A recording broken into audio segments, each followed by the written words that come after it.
Tes, tes, suara saya terdengar. Dengar, Prof. Oh, Nggih. Alhamdulillah. Assalamualaikum, Bapak Ibu. Waalaikumsalam warahmatullahi wabarakatuh. Waalaikumsalam. Terima kasih banyak, Prof. Oke. Nggih, Bu Dwi, bisa dimulai saja mungkin nggih. Sudah jam 9. Izin kita mulai, Prof. Monggo, monggo. Siap. Baik, selamat datang Prof. Mika. Nah, datang. Ya, Terima kasih. perkenalkan saya Dwi dari LPPM, timnya Putri. Oke. Kita Siap. mulai nggih, Prof nggih? Monggo. Baik, Assalamualaikum warahmatullahi wabarakatuh.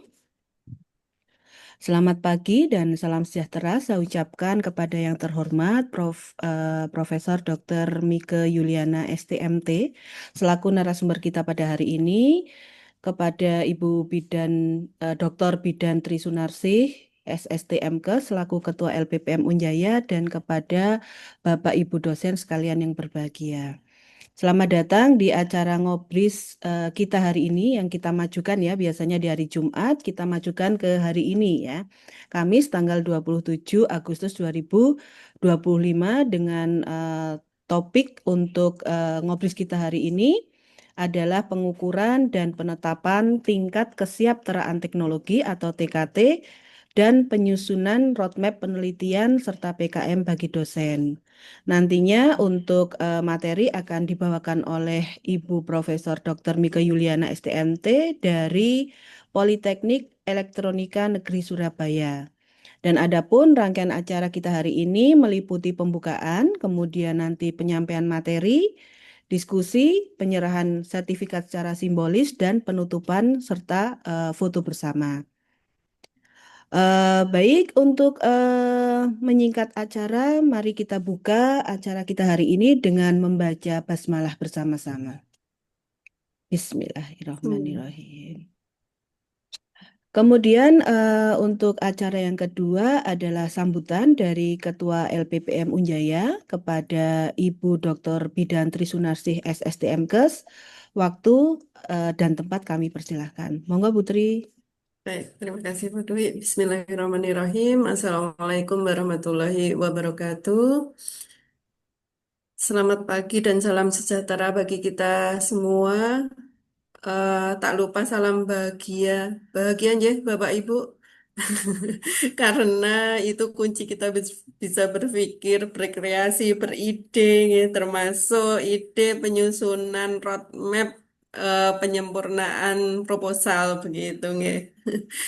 Yang terhormat Prof. Mika selaku narasumber pada pagi hari ini, dan beliau dengan kesibukannya, terima kasih Prof sudah meluangkan waktunya. Ya. Memang biasanya kami di hari Jumat Prof untuk Oh, iya, iya. Ngapunten, ngobrol-ngobrol riset ngapunten, Prof. nggih. Nggih. Tapi kami menyesuaikan waktu Prof begitu. Terima kasih Prof untuk waktunya. Yes. Kemudian sepertinya hadir pula Bu Lili menikah Ibu Warek 2 kami Prof. Selamat pagi Bu Lili. Ya, mohon maaf, saya di perjalanan soalnya. Ya Bapak, iya. Ini kami itu baru PKKMB Prof. Nggih. Jadi para pimpinan di PKKMB nggih. Mohon izin. Nggih, yang kami hormati pula Bapak Ibu dosen, semua dosen di Unja yang kami banggakan. Puji syukur senantiasa kita ucapkan kehadirat Allah Subhanahu wa taala, Tuhan yang Maha Esa, atas limpahan rahmat dan karunia-Nya. Alhamdulillah, eh silaturahmi kita terjaga, bertemu kembali nggih, Bapak Ibu, dalam kegiatan rutin kita ngobrol riset itu dengan narasumber eksternal. Biasanya kami juga ada diseminasi hasil seperti itu Prof untuk di Ngobris ini. Jadi saling berbagi eh, apa pengetahuan mekaten. Ya. Salawat dan salam kita hadiahkan kepada junjungan kita Nabi besar Muhammad Shallallahu Alaihi Wasallam. Semoga kita termasuk ke dalam golongan umat beliau yang mendapatkan syafaat di yaumil kiamah. Bapak Ibu yang berbahagia, seperti tadi yang disampaikan oleh Bu Dwi, bahwa topik kita pada pagi hari ini yaitu penyusunan roadmap untuk penelitian. Jadi roadmap ini bukan sekedar dokumen perencanaan saja, tetapi juga merupakan peta jalan yang akan menjadi acuan langkah strategis pada penelitian kita, utamanya kita di dalam keilmuan. Alhamdulillah kita sudah di Prodi sudah diplotingkan untuk keilmuan masing-masing. Semoga ini bisa berkesinambungan begitu nggih untuk penelitian maupun pengabdian masyarakatnya sehingga kita sudah sejalan dengan keilmuan kita, baik nanti di dalam pembelajaran, kemudian penelitian, pengabdian masyarakat, nih. Eh, dan nanti pada akhirnya juga mengikuti jejak Prof. Mika menjadi profesor begitu, Nah, ya nggih. Allah. Jadi ini nanti juga diperhitungkan begitu terkait dengan linearitasnya untuk Tridharma begitu. Mohon izin Prof, kami dari Unjaya ada 16 prodi begitu yang telah kami sampaikan kemarin ada FTTI, FES sama FKes Mekaten untuk fakultasnya. Kemudian di kami ini merger itu baru di 2018 sehingga kami masih berkembang Prof untuk dosen-dosennya dan termasuk banyak dosen kami yang masih baru seperti itu sehingga kami membutuhkan pengetahuan yang ini lebih begitu nggih terkait dengan penyusunan roadmap meniko begitu. Jadi mohon nanti eh, apa bisa napa nggih memberikan terkait dengan topik tersebut dan utamanya juga terkait dengan pengukuran TKT Prof yang masih banyak bingung dan masih kemarin juga pada saat akreditasi itu masih banyak juga masukan-masukan terkait dengan penyusunan roadmap Mekaten. Jadi maka pada hari ini kami usung untuk topiknya itu penyusunan roadmap dan untuk TKT-nya. Mekaten Prof mungkin dari saya. Nggih. Semoga acara kita pada pagi hari ini yang singkat, tetapi nanti semoga bisa memberikan manfaat yang sangat begitu nih kepada kita semua. Nanti untuk RTL-nya tentunya kita penyusunan roadmap gitu nggih. Bagi yang belum, kemudian bagi yang sudah, ini juga nanti apabila ada masukan-masukan yang mungkin kurang sesuai bisa disesuaikan begitu. Mungkin itu dari saya. Mohon arahan dan bimbingannya dari Prof. Mika. Saya akhiri. Mohon maaf kalau ada kekurangan. Akhirul salam. Wassalamualaikum warahmatullahi wabarakatuh. Waalaikumsalam warahmatullahi wabarakatuh. Baik, terima kasih Putri atas sambutannya. Untuk acara selanjutnya adalah pemaparan materi, jadi langsung terkait dengan pengukuran dan penetapan TKT serta penyusunan roadmap penelitian dan PKM bagi dosen. Kepada narasumber kita, Prof. Mika, monggo waktu dan tempat kami persilahkan. Baik, terima kasih. Assalamualaikum warahmatullahi wabarakatuh. Selamat pagi. Waalaikumsalam warahmatullahi Kepada yang terhormat Bu Dr. Tri Sunarsih nggih selaku Ketua P3M-nya, Ketua LPPM-nya ya. Kemudian ada mohon maaf tadi lupa ada Bu Warek nggih, ada Bu Warek nggih. Bu Lili sepertinya juga masih bergabung kepada eh, Mbak moderator Bu Dwi Kartika dan juga Bapak Ibu dosen. Terima kasih. Saya terima kasih Bu Tri Sunarsi atas kesempatannya.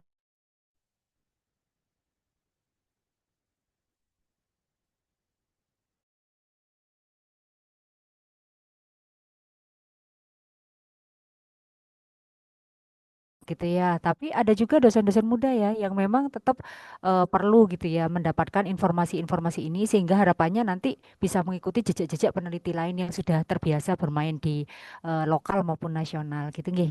Baik, kami izin share screen nggih.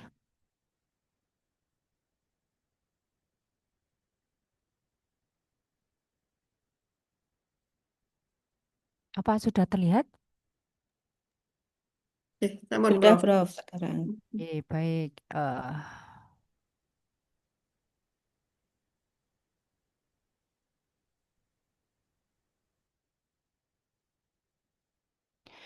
Oke, baik, Bapak Ibu, judulnya begini di belakang kita ada mengenai TKT gitu ya. Karena saat ini penelitian-penelitian itu ada perbedaan gitu ya. Coba saya nanti singgung beberapa skema penelitian yang mungkin Bapak Ibu juga bisa ikutin semuanya yang ada di sini begitu nggih. Oke, baik. Jadi beberapa hal penting gitu ya yang berkaitan dengan roadmap penelitian dan tentunya nanti tidak luput gitu ya dengan TKT yang nanti akan menentukan penelitian kita itu seperti apa. Kemudian kalau mau mengikuti hibah kita itu mau masuk skema yang mana. Nah, itu ya nanti ada urusannya juga dengan TKT. Oke, yang pertama sebelum kita memulai mengenai penyusunan roadmap, peneliti itu mungkin nanti saya di ini ya Bu di remind kalau memang ini ya, kalau memang sudah waktunya harus habis. Ini berapa lama ya waktu saya kalau boleh tahu untuk presentasinya? Sekitar Masih satu lama, jam. Prof. 1 jam atau Oh, 1,5 jam, silahkan, Prof. baik. Hanya untuk Prof. Nggih, nggih, nggak mungkin slide saya enggak banyak 21, cuma mungkin saya banyak sharingnya nanti dari beberapa Hmm. untuk di penelitian Siap. nasional yang ada saat ini. Oke, yang pertama ya peneliti itu harus punya cita-cita atau mimpi dan target gitu. Nah, jadi kalau kita punya riset atau punya penelitian, kalau sekarang ya arah-arah dari penelitian nasional itu kan harapannya itu adalah penelitian yang berdampak gitu. Penelitian itu dikatakan berdampak jika hasil luarannya itu tidak hanya berupa publikasi, tapi hasil luarannya itu juga berupa produk yang produknya itu nanti akan benar-benar bermanfaat gitu. Makanya beberapa skema penelitian saat ini dibagi gitu ya. Ada penelitian itu yang dasar ya. Salah satu contohnya kalau Bapak Ibu ikuti itu ada penelitian yang namanya penelitian PPM. Kalau dulu nyebutnya DRPM, gitu ya, penelitian dan pengabdian masyarakat. Nah, itu banyak yang masih dasar, mulai dari penelitian dosen pemula ya, kemudian penelitian ada tesis magister, PDD, ada juga penelitian terapannya ya. Nah, terapan itu pun dibagi ada terapan model dan terapan prototipe gitu. Nah, kemudian yang terbaru, mungkin Bapak Ibu juga sudah mulai mengikuti ya kemarin ya.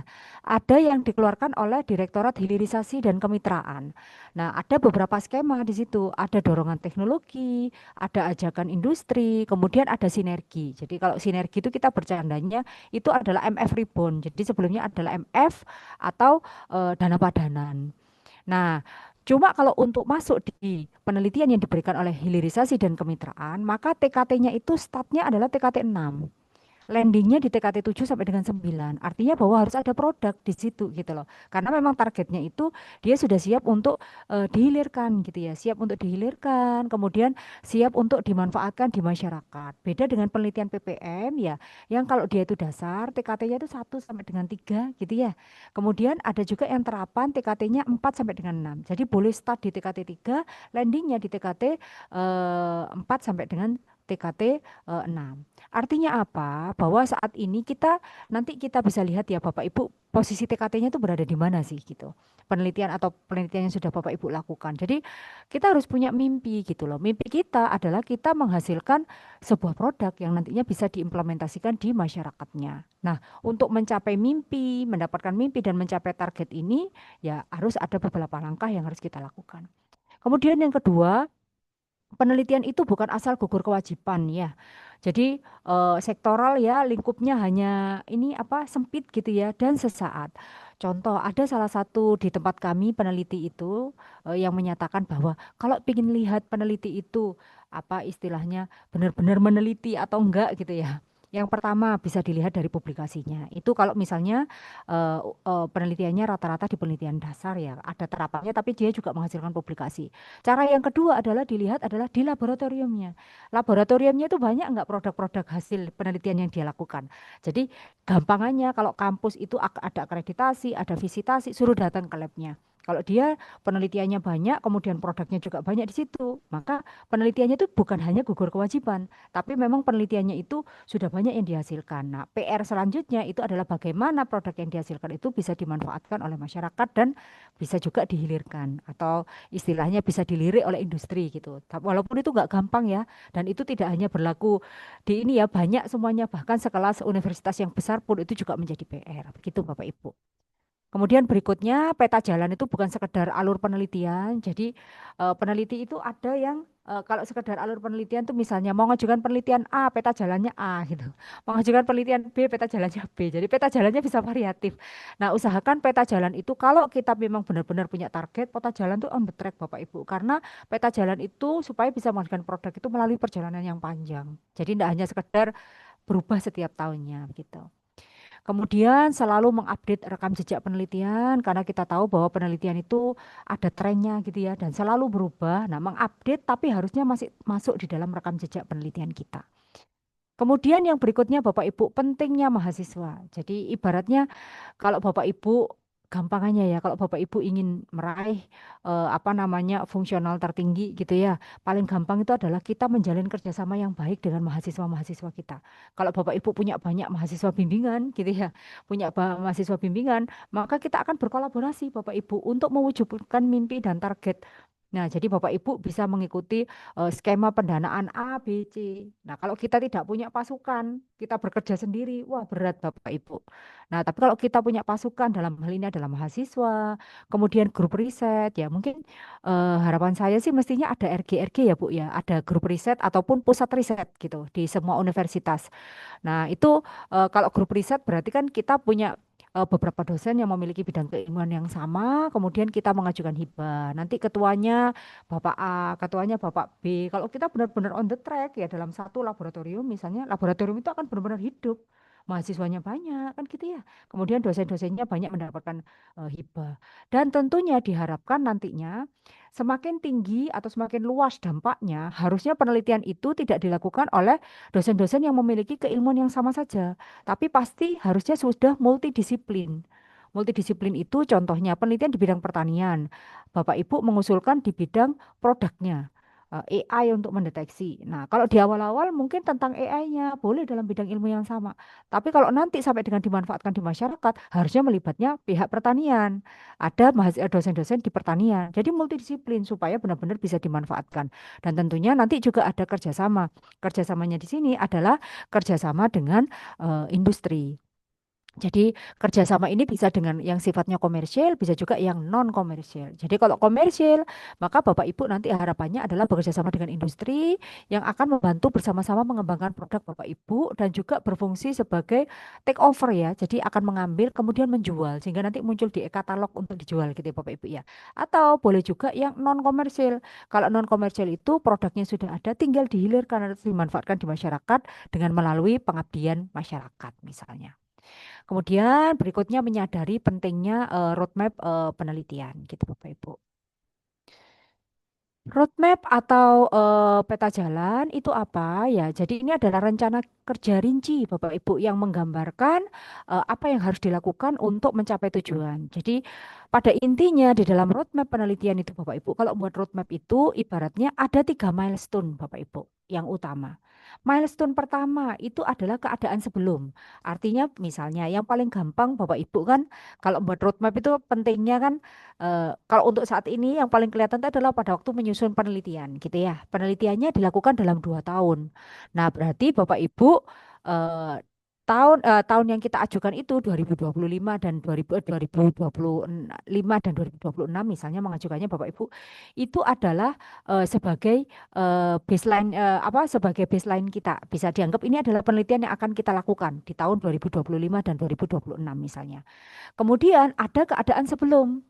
Jadi Bapak Ibu bisa menyampaikan, ya, menyampaikan bahwa produk apa yang sudah dihasilkan, atau publikasi apa yang sudah dihasilkan, atau penelitian apa yang sudah dihasilkan, yang akan mendukung dari penelitian yang akan dilakukan dalam 2 tahun ini, di 2025 dan 2026. Kemudian nanti di 2027 sampai dengan 2030, misalnya 2030, itu adalah rencana selanjutnya. Jadi roadmap itu tidak bisa misalnya Bapak Ibu mengajukan penelitian 2 tahun, maka roadmapnya cukup tahun pertama, tahun kedua gitu. Jangan Bapak Ibu. Jadi kalau roadmap itu harus ada 3 milestone sebelum yang akan dilakukan dalam 2 tahun ini dan rencana selanjutnya. Harus selalu seperti itu Bapak Ibu. Kemudian berikutnya ada yang namanya tujuan yang ingin dicapai. Jadi goalnya itu apa? Jadi kalau penelitian yang kita lakukan, kita bikin roadmap itu dibuat paling tidak Bapak Ibu 5 sampai dengan 10 tahun.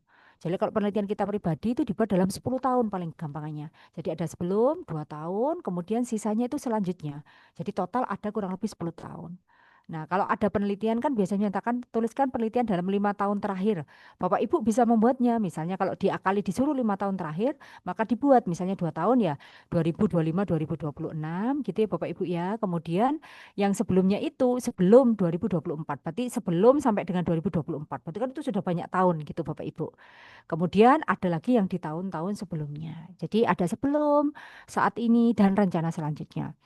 Kan kemudian berikutnya adalah tujuan yang ingin dicapai. Jadi ada di kalau kita membuat roadmap itu yang paling goal di paling belakang itu adalah tujuan yang ingin kita capai itu apa? Menghasilkan apa? Harus ada tujuannya. Kemudian ada uraian tahapan pelaksanaan. Jadi kalau misalnya tahun 2025, 2026 apa yang mau dilakukan sampai terakhirnya nanti didapatkan goal atau tujuannya. Kemudian di dalam roadmap harus ada sasaran dari setiap tahapan. Jadi output atau luarannya itu harus ada. Jadi kalau misalnya sebelum sampai dengan tahun 2024, Bapak Ibu sudah melakukan riset atau publikasi A, B, C, ya yang dihasilkan apa outputnya? Paten, publikasi itu disampaikan. Nah, penelitian yang akan dilakukan juga begitu. Ada pelaksanaan, ada sasaran dari setiap tahapan. Apa yang mau dihasilkan? Produkkah yang sudah diuji, paten, publikasi. Nah, kemudian juga harus ada indikator pencapaian sasaran. Indikator pencapaian sasaran itu apa? Jadi kalau sasarannya itu apa? Paten. Patennya apa targetnya? Publish kah? Atau ada berapa paten? Sorry, kalau jurnal ada berapa jurnal? Satu kah? Dua kah? Jadi kalau ada 2 jurnal targetnya, maka tercapainya berarti dia tercapai 2 jurnal. Jadi ada indikatornya. Atau jurnalnya apa? Statusnya sampai dengan accepted misalnya. Maka indikator pencapaiannya, ya dia accepted atau tidak, kan gitu. Jadi ada sasaran, kemudian ada indikator pencapaian sasarannya seperti apa. Jadi untuk memastikan bahwa sasaran kita itu terpenuhi begitu. Nah, ini adalah roadmap ya Bapak Ibu, secara garis besar itu dia harus memenuhi strategis. Jadi Bapak Ibu penelitian sekarang itu kan sudah diterapkan pemerintah ya. Kalau kita ngikuti tren yang terbaru, berarti kan ada Asta Cita ya dan lain sebagainya. Berarti penelitian-penelitian kita kalau Bapak Ibu mengajukan atau mengusulkan di penelitian nasional, itu kan ada pilihan ya Bapak Ibu ya. Bidang fokusnya di mana gitu ya Bapak Ibu ya. Berarti dia memang harus strategis, mengikuti prioritas riset yang strategis gitu ya. Jadi penelitian yang kita lakukan. Tapi saya yakin dari Asta Cita yang ada, semua penelitian kita sebenarnya masuk kok Bapak Ibu ya. Karena kan pasti ada yang bagian humaniora, kemudian ada yang memang khusus ya atau spesifik di pangan, ya mungkin itu langsung masuk ke pangannya gitu ya. Yang lainnya bisa masuk ke humaniora yang sifatnya secara global misalnya Bapak Ibu. Jadi semuanya pasti masuk. Dan arahkan Bapak Ibu ke arah yang strategis. Kemudian skalanya besar, Bapak Ibu. Skala besar itu sebenarnya kita berharap target penelitiannya itu tidak hanya penelitian dasar saja kan gitu ya Bapak Ibu ya. Target kita adalah nyampe ke penelitian terapan bahkan kalau perlu penelitian pengembangan. Skalanya harus besar. Kalau skalanya besar nanti harapannya adalah multidisiplin, tidak lagi melibatkan apa namanya peneliti-peneliti di dalam satu bidang yang sama. Kemudian durasinya panjang. Jadi paling tidak Bapak Ibu kalau membuat roadmap tadi seperti saya katakan dibuat dalam paling tidak 10 tahun gitu Bapak Ibu.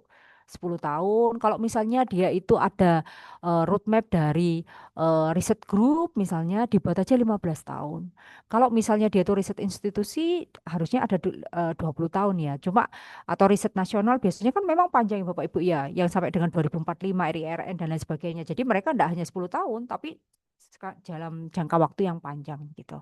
Tapi kalau penelitian kita sendiri mungkin kita buat dalam 10 tahun ya. Sehingga reviewer itu bisa melihat gitu loh, oh ini penelitiannya tidak hanya selesai di 2 tahun ini aja ya. Tapi dia akan dilakukan perjalanan yang panjang, kemudian jelas tujuannya itu menuju kemana gitu.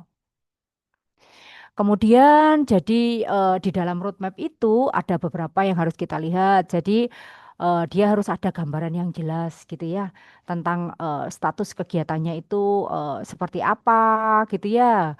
Nah, ini bisa kita lihat kalau penelitian sebelumnya, misal Bapak Ibu, saya mau penelitian tentang deteksi hama dan penyakit tanaman, misalnya Bapak Ibu ya, mau melakukan penelitian itu. Tapi penelitian saya yang sebelumnya itu, ya milestone-nya kan 3 ya. Penelitian saya sebelumnya enggak ada yang penelitian tentang hama penyakit tanaman. Loh, tapi untuk menuju ke deteksi hama penyakit tanaman, Bapak Ibu, di dalamnya kan ada Bapak Ibu penelitian harus ada tentang AI. Mungkin Bapak Ibu juga ada penelitian tentang web. Mungkin Bapak Ibu ada penelitian tentang IoT, walaupun tidak secara spesifik menceritakan tentang deteksi hama dan penyakit tanaman padi, maka itu bisa dikatakan sebagai status kegiatan ya Bapak Ibu ya, yang diusulkan dari kegiatan yang sebelumnya. Jadi sudah kelihatan kegiatan-kegiatan sebelumnya yang akan mensupport gitu Bapak Ibu, yang akan mendukung penelitian yang akan Bapak Ibu lakukan di saat ini gitu ya Bapak Ibu ya. Nah, dan juga diakhiri dengan tujuan yang ingin dicapai. Jadi nanti harusnya kelihatan gitu Bapak Ibu ya, bagaimana roadmap dari penelitiannya itu tadi. Kemudian kalau misalnya ada rekam jejak kerjasama penelitian Bapak Ibu, nah, Bapak Ibu juga harus menyampaikan rekam jejaknya itu seperti apa ya, kemudian peta jalan penelitian kerjasamanya itu seperti apa. Jadi kalau misalnya kita mengajukan penelitiannya itu adalah penelitian yang benar-benar terapan di tim hilirisasi dan kemitraan, itu biasanya ada rekam jejak yang menyatakan produk apa yang sudah dihasilkan sebelumnya. Nah, gitu. Jadi kalau penelitiannya itu lebih ke arah dasar, ya misalnya penelitiannya itu lebih ke arah dasar, Bapak Ibu mungkin bisa menyatakan publikasi-publikasi atau riset-riset apa yang sudah dilakukan. Tapi kalau penelitiannya itu adalah menghasilkan produk dan dia memang sudah menuju ke apa namanya, menuju ke terapan, ya Bapak Ibu bisa menyampaikannya itu adalah produk-produk apa yang sudah pernah dihasilkan sebelumnya. Oke, jadi ini kalau kita lihat ini adalah riset roadmap-nya ya Bapak Ibu ya. Jadi riset roadmap-nya. Jadi kalau kita mau membuat roadmap penelitian itu, gampangannya itu adalah ada permasalahan terlebih dahulu gitu ya Bapak Ibu ya. Jadi ada permasalahan tersebut terlebih dahulu. Dari permasalahan itu kan permasalahan itu sifatnya luas ya Bapak Ibu ya. Permasalahan itu sifatnya luas. Nah, kalau misalnya ada masalah misalnya selama ini tadi seperti lanjutan cerita saya sebelumnya, misalnya untuk mendeteksi hama penyakit tanaman, ada masalah. Masalahnya apa? Masalahnya selama ini itu banyak panen panen padi itu yang gagal. Targetnya itu sekian ton, ternyata dapatnya cuma setengah ton. Ternyata apa permasalahannya? Permasalahannya adalah adanya serangan hama dan penyakit tanaman padi misalnya. Ada serangan hama dan penyakit tanaman padi. Berarti kan ini ada permasalahan. Dari permasalahan itu nanti muncul yang namanya topik Bapak Ibu. Topiknya apa? Tergantung Bapak Ibu mau menspesifikkan di mana untuk menyelesaikan permasalahan itu kan banyak Bapak Ibu. Kalau Bapak Ibu bidangnya di pertanian, mungkin ada yang mencari pupuk gitu ya, mencari pupuk untuk mengatasi hama penyakit tanaman itu tadi. Kalau Bapak Ibu di bidangnya teknologi, mungkin Bapak Ibu akan mengusulkan misalnya drone, misalnya drone-nya nanti bisa dimodifikasi untuk mendeteksi kesehatan tanaman padi terlebih dahulu, sehingga nanti dilengkapi dengan drone sprayer. Jadi kalau misalnya dia itu tidak sehat tanamannya ya, maka drone-nya nanti bisa menyemprot secara otomatis sesuai dengan masukannya. Jadi kalau daerah yang merah misalnya berarti itu kan penyakitnya banyak, maka dia bisa langsung disemprot pestisidanya dengan dosis sekian gitu Bapak Ibu. Atau ada juga yang mungkin mengusulkan eh, apa namanya aplikasi pakai handphone gitu ya. Aplikasi pakai handphone untuk mendeteksi hama penyakitnya. Jadi macam-macam, ada yang topiknya ke arah drone-nya, ada yang topiknya ke arah aplikasinya, ada yang topiknya ke arah pertaniannya ya, membuat pupuk atau membuat apa pestisida yang bagus atau membuat menggunakan apa namanya pupuk yang organik atau apa untuk mengatasi hama dan penyakit tanaman tadi. Jadi dari permasalahan itu akan muncul topik gitu loh. Akan muncul topik untuk mengatasi ya permasalahan-permasalahan tadi gitu. Jadi cara yang paling gampang itu Bapak Ibu kalau dulu bikin riset gitu ya, bikin riset itu Bapak Ibu berpikir sendiri, oh saya baca paper ya, baca paper, oh ternyata ini loh yang dibutuhkan gitu. Jadi kalau misalnya penelitian dasar itu lebih diarahkan di situ Bapak Ibu, studi literatur, Bapak Ibu cari permasalahan-permasalahan yang ada di paper itu tadi. Oh ini ternyata ini, berarti algoritma ini nggak cocok gitu. Nah, kalau yang sekarang, kalau yang produk, ibaratnya kalau mau cari permasalahan itu adalah bukan dari studi literatur gitu ya. Bukan dari studi literatur, tapi ada yang dibalik gitu, ada yang dibalik. Jadi kayak ini review assignment ini ada permasalahan, kemudian muncul topik itu adalah munculnya adalah dari permasalahan yang ada di masyarakat terlebih dahulu. Jadi sebenarnya macam-macam cara kita Bapak Ibu untuk apa ya ibaratnya membuat roadmap itu tadi gitu Bapak Ibu. Tergantung dari apa yang akan kita buat gitu Bapak Ibu. Namun Bapak Ibu bisa menggunakan dua cara tadi. Bapak Ibu bisa berasal dari penelitian dasar terlebih dahulu, boleh Bapak Ibu. Jadi penelitiannya dasar dulu, setelah dasar nanti baru ke terapan, setelah terapan baru pengembangan. Sebenarnya yang bagus seperti itu Bapak Ibu. Jadi dari dasar, kemudian masuk ke terapan, masuk ke pengembangan. Jadi benar-benar on the track dari awal gitu Bapak Ibu. Jadi kalau misalnya deteksi hama penyakit tanaman tadi, penelitiannya boleh dari dasar dulu. Contohnya, bagaimana untuk membuat pemodelan yang akurasinya tinggi gitu, untuk mendeteksi hama penyakit tanaman padi. Jadi fokus di pemodelan dengan berbagai jenis metode pemodelan. Maka ini masuk di penelitian dasar, Bapak Ibu. Kemudian pada saat masuk di penelitian terapan, tergantung. Kalau terapan model, maka pemodelan tadi bisa dicoba dulu diimplementasikan di perangkat gitu. Kemudian baru setelah itu prototype, ya. Kemudian baru setelah itu di pengembangan. Nah, kalau yang di sini case-nya caranya beda dia. Jadi dia ada permasalahan terlebih dahulu, kemudian cari topik gitu ya, cari topik. Nah, cari topik untuk mengatasi permasalahan ini tadi. Nah, untuk mengetes atau memastikan bahwa topik kita ini bisa di ini atau tidak, ya kita bisa menggunakan cari artikel, buku kan gitu ya. Nah, kalau produk misalnya untuk mengetes topik yang kita lakukan, kita bisa cari produk-produk yang sejenis gitu. Produk-produk yang sejenis dan melihat kelemahan dan kelebihan dari produk yang sejenis dengan produk yang akan kita usulkan. Itu kalau dia berupa produk. Tapi kalau dia itu berupa permasalahannya itu adalah sifatnya masih dasar, maka Bapak Ibu bisa melakukan pengetesan dari topiknya itu dengan membaca literatur-literatur gitu, membaca literatur. Nah, kemudian dari situ kita mencoba untuk menulis gitu ya, menulis untuk mengajukan proposal penelitian misalnya, mengajukan untuk menulis proposal penelitian untuk menyelesaikan permasalahan tadi ya, dan juga dari sini nanti arahnya itu adalah menuju ke roadmap penelitian. Karena ini adalah goalnya untuk mendapatkan roadmap penelitian tadi. Kemudian berikutnya ya, dalam pelaksanaan program dan kegiatan ya, sebuah roadmap itu Bapak Ibu bisa digunakan sebagai alat bantu gitu ya, alat bantu untuk apa namanya pengukuran ya dan pencapaian kinerja. Jadi ini roadmap bisa dipakai Bapak Ibu. Jadi kenapa? Karena di roadmap itu kan ada waktunya ya. Ada tahun 2021, 2022, 2023, 2024, 2025 gitu ya. Maka otomatis roadmap itu dapat dipakai sebagai alat bantu pengukuran dalam pencapaian kinerja. Jadi target kita itu apa? Misalnya di tahun 2025 kita punya paten A dari sebuah produk, punya paten, punya publikasi gitu. Nah, bisa juga digunakan sebagai monitoring roadmap itu. Kita melihat sekarang paten kita sudah ada belum? Jadi targetnya paten terdaftar. Nah, dan juga misalnya satu publikasi di jurnal, nah, dimonitor terpenuhi enggak? Nah, berarti otomatis kan kita melihat roadmap kita, oh ini ternyata kok belum ada ya di tahun ini harusnya saya punya paten dan jurnal. Oh ternyata kok belum ada ya. Nah, berikutnya juga dilakukan evaluasi. Evaluasi kenapa kok belum tercapai? Karena kalau yang namanya roadmap penelitian itu ya ada kalanya penelitian itu kan kadang mentok gitu loh Bapak Ibu. Ya mentok ya berarti itu kan menjadi evaluasi kita.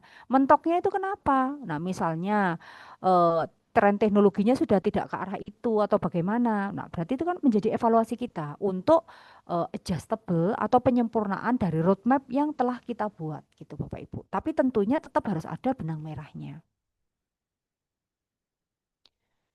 Nah, ini Bapak Ibu prinsip dasar dari penyusunan dari sebuah roadmap penelitian. Yang pertama Bapak Ibu, jelas, ringkas, padat ya dan harus mudah dipahami ya Bapak Ibu ya. Jadi usahakan padat dan mudah dipahami ya. Kemudian yang kedua, menggunakan format tertentu tapi tidak baku. Jadi kalau Bapak Ibu lihat di roadmap itu bentuknya kan macam-macam ya Bapak Ibu ya. Tapi yang jelas harus memenuhi standarnya. Salah satunya adalah satu, harus ada tadi Bapak Ibu, ada penelitian sebelum, kemudian penelitian yang dilakukan dan penelitian sesudahnya gitu. Itu harus ada Bapak Ibu ya. Kemudian yang ketiga, dapat dilaksanakan. Loh, jadi kalau penelitian ini kalau tidak dapat dilaksanakan ya berarti tidak perlu dimasukkan di roadmap ya Bapak Ibu ya. Jadi roadmap itu dipastikan bahwa dia bisa dilakukan gitu Bapak Ibu ya. Kemudian yang berikutnya adalah terukur Bapak Ibu ya, terukur. Nah, jadi terukur tuh dilihat dari mana? Program, kegiatan, target, waktu, dan outcome harus dapat diukur. Jadi programnya apa yang mau dilakukan, kegiatannya apa, targetnya apa, kayak tadi Bapak Ibu. Jadi kalau setiap kali ada penelitian itu berarti kan harus ada targetnya. Targetnya itu apa? Kemudian waktunya harus ada tahun Bapak Ibu. Jadi penelitian Bapak Ibu dilakukan dalam 2 tahun, tidak boleh Bapak Ibu menuliskan di dalam roadmap itu, nulisnya misalnya tahun 1, tahun 2, tahun 3, tahun 4, tahun 5. Jangan Bapak Ibu, langsung sebutkan 2021, 2022, 2023 gitu. Jadi ada tahunnya gitu Bapak Ibu. Jadi sering di penelitian itu Bapak Ibu penilaiannya itu kadang tidak optimal. Kenapa? Karena misalnya dia itu ada roadmap tapi tidak ada milestone. Milestone itu kan berarti harus clear Bapak Ibu. Tahun-tahunnya itu loh milestone-nya. Kemudian ada penilaiannya juga tidak optimal karena misalnya ada roadmap, ada milestone, namun tidak ada keterkaitan dengan penelitian sebelumnya. Makanya dikatakan di dalam roadmap itu, kalau kita mengajukan penelitian 2 tahun, di tahun 2025 sampai dengan tahun 2026 misalnya, maka Bapak Ibu harus apa istilahnya harus ada penelitian sebelumnya dan juga ada penelitian sesudahnya. Jadi seperti itu. Kemudian ada targetnya. Jadi di tiap-tiap tahun itu harus ada target dan luarannya. Kemudian yang berikutnya adjustable ya Bu ya, Bapak Ibu ya. Jadi adjustable. Jadi adjustable itu artinya bahwa memang harus benar-benar apa ya istilahnya ya, harus benar-benar dapat mengakomodasi umpan balik dan perbaikan yang diperlukan. Jadi roadmap kita tahun ini sampai dengan ini 10 tahun sudah terlihat Bapak Ibu.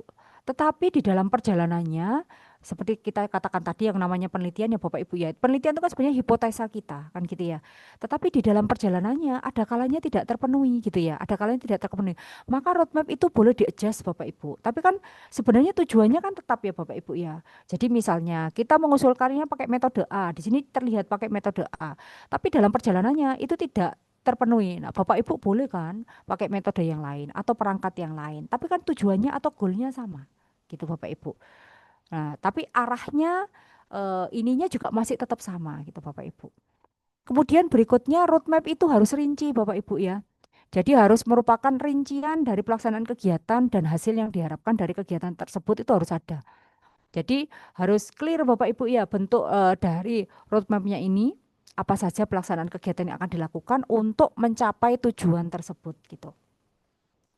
Kemudian berikutnya roadmap itu harus merupakan kesepakatan bersama Bapak Ibu, kesepakatan bersama. Jadi kalau kita punya penelitian, Bapak Ibu, kalau skala kecil ya, skala kecil itu misalnya kita ikut penelitian DRPM atau penelitian PPM, penelitian dan pengabdian masyarakat. Itu kan skala kecil ya Bapak Ibu ya. Misalnya Bapak Ibu mengikuti penelitian fundamental reguler. Itu skala kecil karena Bapak Ibu kan di situ sebagai ketua, anggotanya 1 atau 2 orang.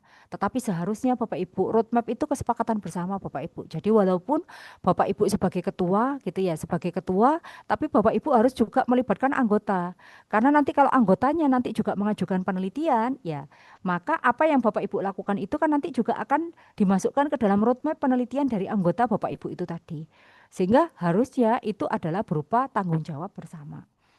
Kemudian roadmap ini juga menjadi dokumen resmi kelompok peneliti atau program studi. Jadi saya kurang tahu mungkin nanti bisa disampaikan aja kita sharing ya mungkin dengan Putri. Kalau di kampus kami, Bapak Ibu, kami punya di kampus itu ada yang namanya bidang unggulan institusi. Kemudian dari masing-masing bidang unggulan itu akan di breakdown menjadi framework dan roadmap untuk masing-masing bidang unggulan. Kemudian di tempat kami ada pusat riset dan juga ada riset group. Nah, riset group itu pada saat mereka membuat roadmap, maka mereka mengacu pada bidang unggulan yang ada di institusi. Nah, otomatis peneliti yang berada atau merupakan bagian dari riset group, mereka pada saat membuat roadmap penelitian mengacu pada penelitian-penelitian yang dituju di dalam roadmap dari riset groupnya tadi. Jadi tiap kampus beda-beda ya. Ada yang kelompok penelitinya itu di dalam satu program studi itu mereka punya roadmap untuk program studi. Ada yang roadmapnya itu per riset group. Kalau di tempat kami kebetulan roadmapnya itu adalah riset group gitu, Bapak Ibu. Ada yang riset group, kemudian kita mengacu pada roadmap dari institusi. Jadi artinya bahwa roadmap itu adalah dokumen resmi Bapak Ibu dari kelompok peneliti. Jadi penelitian kita kalau kita emang benar-benar ingin menghasilkan sebuah produk yang nantinya diharapkan bisa benar-benar dimanfaatkan, ya itu harusnya menjadi dokumen resmi dan kita mengikuti roadmap itu. Kalaupun ada perubahan, ya ibaratnya kalau kurikulum itu kan peninjauan, bukan perubahan kurikulum ya Bapak Ibu ya. Peninjauan ya, maka itu dilakukan entah di bagian ranting mana ada sedikit tambahan atau bagaimana. Jadi sifatnya adjustable. Jadi seperti itu Bapak Ibu. Kalau memang kita benar-benar ingin menghasilkan penelitian ini Bapak Ibu. Jadi ini bisa ini ya Bapak Ibu ya. Jadi contoh yang paling gampang kalau saya Bapak Ibu, saya misalnya ya. Saya itu bidang kepakaran saya itu adalah di jaringan komunikasi, Bapak Ibu, di bidang kepakaran saya. Jadi kalau mau jadi GB itu kan bidang kepakarannya harus tertentu ya, Bapak Ibu ya. Nah, bidang kepakaran saya jaringan komunikasi. Nah, Bapak Ibu kalau jaringan komunikasi itu sangat luas gitu, Bapak Ibu ya. Jaringan komunikasi itu sangat luas ya. Sehingga kalau di saya riset saya itu ada dua yang garis besar, Bapak Ibu. Yang pertama itu ada yang tentang smart agriculture. Nah, smart agriculture-nya ini saya fokus pada perangkat-perangkat portable, menggunakan perangkat yang berkomunikasi secara wireless, ada yang menggunakan WiFi, ada yang menggunakan LoRa dan sebagainya. Salah satunya untuk mendeteksi hama dan penyakit tanaman padi ini. Di awal-awal penelitian saya itu Bapak Ibu bukan di deteksi hama dan penyakit tanaman padi Bapak Ibu, tapi lebih fokus ke arah jaringan komunikasinya. Bagaimana ada perangkat portable saling berkomunikasi, bagaimana keamanan di dalam jaringan komunikasinya. Nah, tapi ini kan sekarang penelitian saya itu roadmapnya lebih ke arah agriculture gitu Bapak Ibu. Tapi kan dikatakan bahwa saya berarti berpindah dong, benar-benar enggak Bapak Ibu, inline tetap Bapak Ibu inline karena memang fokus saya itu adalah kalau saya membuat di deteksi hama penyakit tanaman padi Bapak Ibu, saya tidak berdiri sendiri Bapak Ibu, sudah multidisiplin.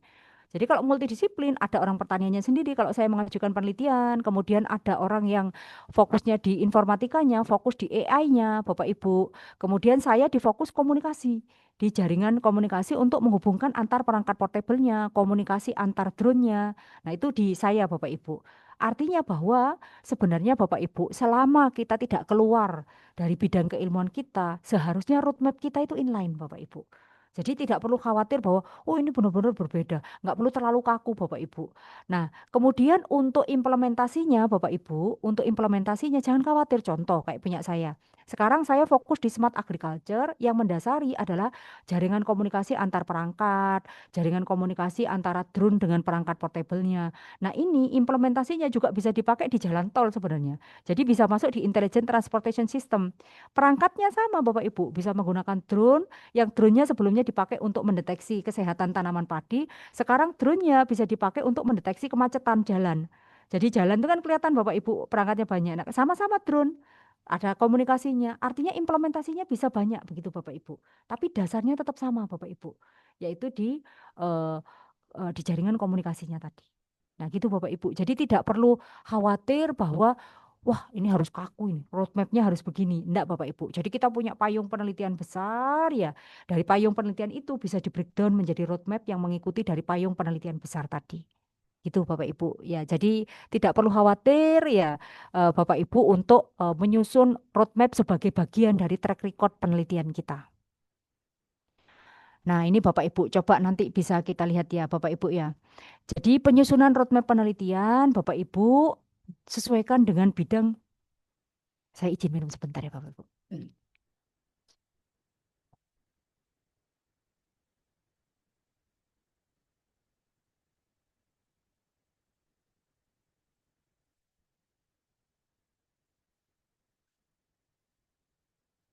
Oke, Bapak Ibu, nanti coba saya contohkan punya saya juga boleh Bapak Ibu supaya Bapak Ibu punya bayangan ya Bapak Ibu ya. Jadi penyusunan roadmap penelitian itu harus memperhatikan beberapa hal Bapak Ibu ya. Yang pertama bidang keahlian kita itu apa Bapak Ibu. Walaupun kalau penelitiannya udah skalanya besar, Bapak Ibu bisa multidisiplin gitu. Dan Bapak Ibu memiliki bidang keahlian di dalamnya gitu Bapak Ibu. Kemudian yang kedua prioritas penelitian. Prioritas penelitiannya mau kemana? Mungkin berbeda saya dengan Bapak Ibu ya. Kalau saya dari penelitian yang saya lakukan itu awalnya itu adalah fokus di penelitian dasar saya itu Bapak Ibu. Fokus di penelitian dasar di keamanan jaringan komunikasi. Jadi backgroundnya tetap di jaringan komunikasinya Bapak Ibu, di keamanan jaringan komunikasinya. Dan saya saat ini mengikuti tren penelitian gitu. Tren penelitiannya itu kan penelitian ada yang produk gitu Bapak Ibu. Penelitian itu ada yang produk. Karena penelitian itu ada yang produk Bapak Ibu, maka saya sudah mulai apa namanya jadi begitu misalnya gini Bapak Ibu, saya mengajukan penelitian kalau kita mau ikut penelitian nasional, kemudian itu arahnya adalah menuju ke di hilirisasi dan kemitraan misalnya atau mau masuk ke penelitian terapan, berarti Bapak Ibu kan sudah harus punya produk sebelumnya, benar nggak Bapak Ibu?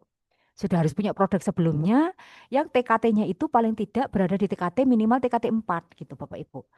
Nah, berarti Bapak Ibu kalau sekarang merasa belum punya, misalnya ya, merasa belum punya, apa yang harus Bapak Ibu lakukan? Ya, Bapak Ibu dari penelitian yang Bapak Ibu lakukan sekian banyak itu tadi, Bapak Ibu cari Bapak Ibu, mana yang merupakan prioritas penelitian Bapak Ibu. Kemudian cara yang paling gampang adalah Bapak Ibu targetkan nantinya itu harus ikut penelitian di misalnya hilirisasi dan kemitraan yang targetnya itu adalah produk gitu misalnya Bapak Ibu. Targetnya berupa produk atau berupa kalau misalnya sosial berupa naskah kebijakan atau apa ya Bapak Ibu ya. Nah, sekarang Bapak Ibu buat dari yang Bapak Ibu lakukan itu tadi, kira-kira untuk menuju ke sana, apa saja yang harus Bapak Ibu siapkan? Contoh kayak saya, waktu itu awalnya enggak punya sama sekali saya Bapak Ibu penelitian tentang smart agriculture. Tapi penelitian-penelitian yang mendasari untuk membuat produk itu sudah ada. Berarti yang saya lakukan pertama kali adalah Bapak Ibu membreakdown itu ke dalam judul tugas akhir mahasiswa Bapak Ibu. Pembreakdown itu ke judul tugas akhir mahasiswa, sudah, mahasiswanya kan sudah mulai banyak tuh penelitiannya apa TA-nya yang tentang smart agriculture. Dari situ saya minta mereka untuk melakukan conference. Jadi dari pendanaan saya yang nasional yang sebenarnya untuk dasar itu Bapak Ibu beberapa saya gunakan untuk membiayai mahasiswa-mahasiswa itu tadi yang arahnya menuju ke arah smart agriculture gitu Bapak Ibu. Jadi tentang AI, tentang apa macam-macam. Berarti kan kalau gitu caranya kita sudah mulai membangun background kita gitu Bapak Ibu. Membangun roadmap kita supaya menuju gitu Bapak Ibu, produk yang ingin kita tuju tadi.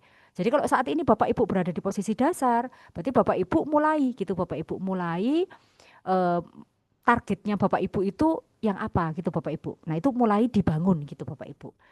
Kenapa kok saya pakai ini? Karena ini masuk di tren penelitian Bapak Ibu. Jadi pangan saat ini kan menjadi di Astagita salah satu yang wajib, yang ini Bapak Ibu, yang menjadi prioritas gitu Bapak Ibu. Jadi kita ngikuti tren penelitian serta kebutuhan penelitian. Kebutuhan penelitian sekarang kalau Bapak Ibu fokus di dasar saja, maka Bapak Ibu bisa mainnya itu adalah di PPM atau penelitian eh, DRPM sebelumnya kita menyebutnya. Nah, sedangkan kebutuhan penelitian, Bapak Ibu kalau ingin bermain di, kalau dulu matching fund ya, kalau sekarang itu menyebutnya itu sinergi, Bapak Ibu kan butuh yang TKT-nya sudah minimal TKT ini Bapak Ibu, TKT 6 Bapak Ibu, supaya bisa masuk ke situ gitu Bapak Ibu. Nah, artinya berarti Bapak Ibu harus mengakselerasi itu mungkin Bapak Ibu dilakukan. Akselerasi yang paling gampang yaitu tadi Bapak Ibu. Bapak Ibu punya mahasiswa, beri judul penelitian yang arahnya itu adalah ke arah yang ingin Bapak Ibu tuju gitu Bapak Ibu. Nah, karena kita bagaimanapun Bapak Ibu harus diakui untuk mengembangkan riset atau penelitian kita membutuhkan dana hibah. Benar ya Bapak Ibu ya. Kalau dari LPPM mungkin membantunya dengan penelitian lokal gitu ya, penelitian internal gitu ya Bapak Ibu ya. Nah, berarti kan kita juga butuh peralatan dan lain sebagainya Bapak Ibu. Supaya penelitian ini berkembang kan butuh peralatan dan lain sebagainya. Berarti yang paling memungkinkan untuk dilakukan adalah Bapak Ibu mengikuti dana hibah itu tadi. Jadi penyusunan roadmap penelitian itu mengikuti itu Bapak Ibu. Mana yang kita prioritaskan. Jadi kita sebenarnya kan bidangnya ya sudah itu, dasarnya kan itu gitu Bapak Ibu. Nah, kita mana yang mau kita prioritaskan? Nah, tren penelitiannya sekarang seperti apa? Nah, Bapak Ibu tidak bisa langsung ngikuti yang penelitian hilirisasi dan kemitraan tadi tidak bisa karena itu ada persyaratan minimalnya. Jadi yang sekarang untuk mengakselerasi seperti yang saya sampaikan tadi, segera Bapak Ibu buat track record untuk bisa menuju ke sana. Misalnya Bapak Ibu gini, tahun ini saya nggak bisa deh, tapi mungkin tahun depan sepertinya saya bisa gitu loh, karena sudah ada publikasi-publikasi atau paten yang related dengan yang ingin kita tuju. Begitu Bapak Ibu. Nah, ini Bapak Ibu sebentar, saya cas dulu habis baterainya.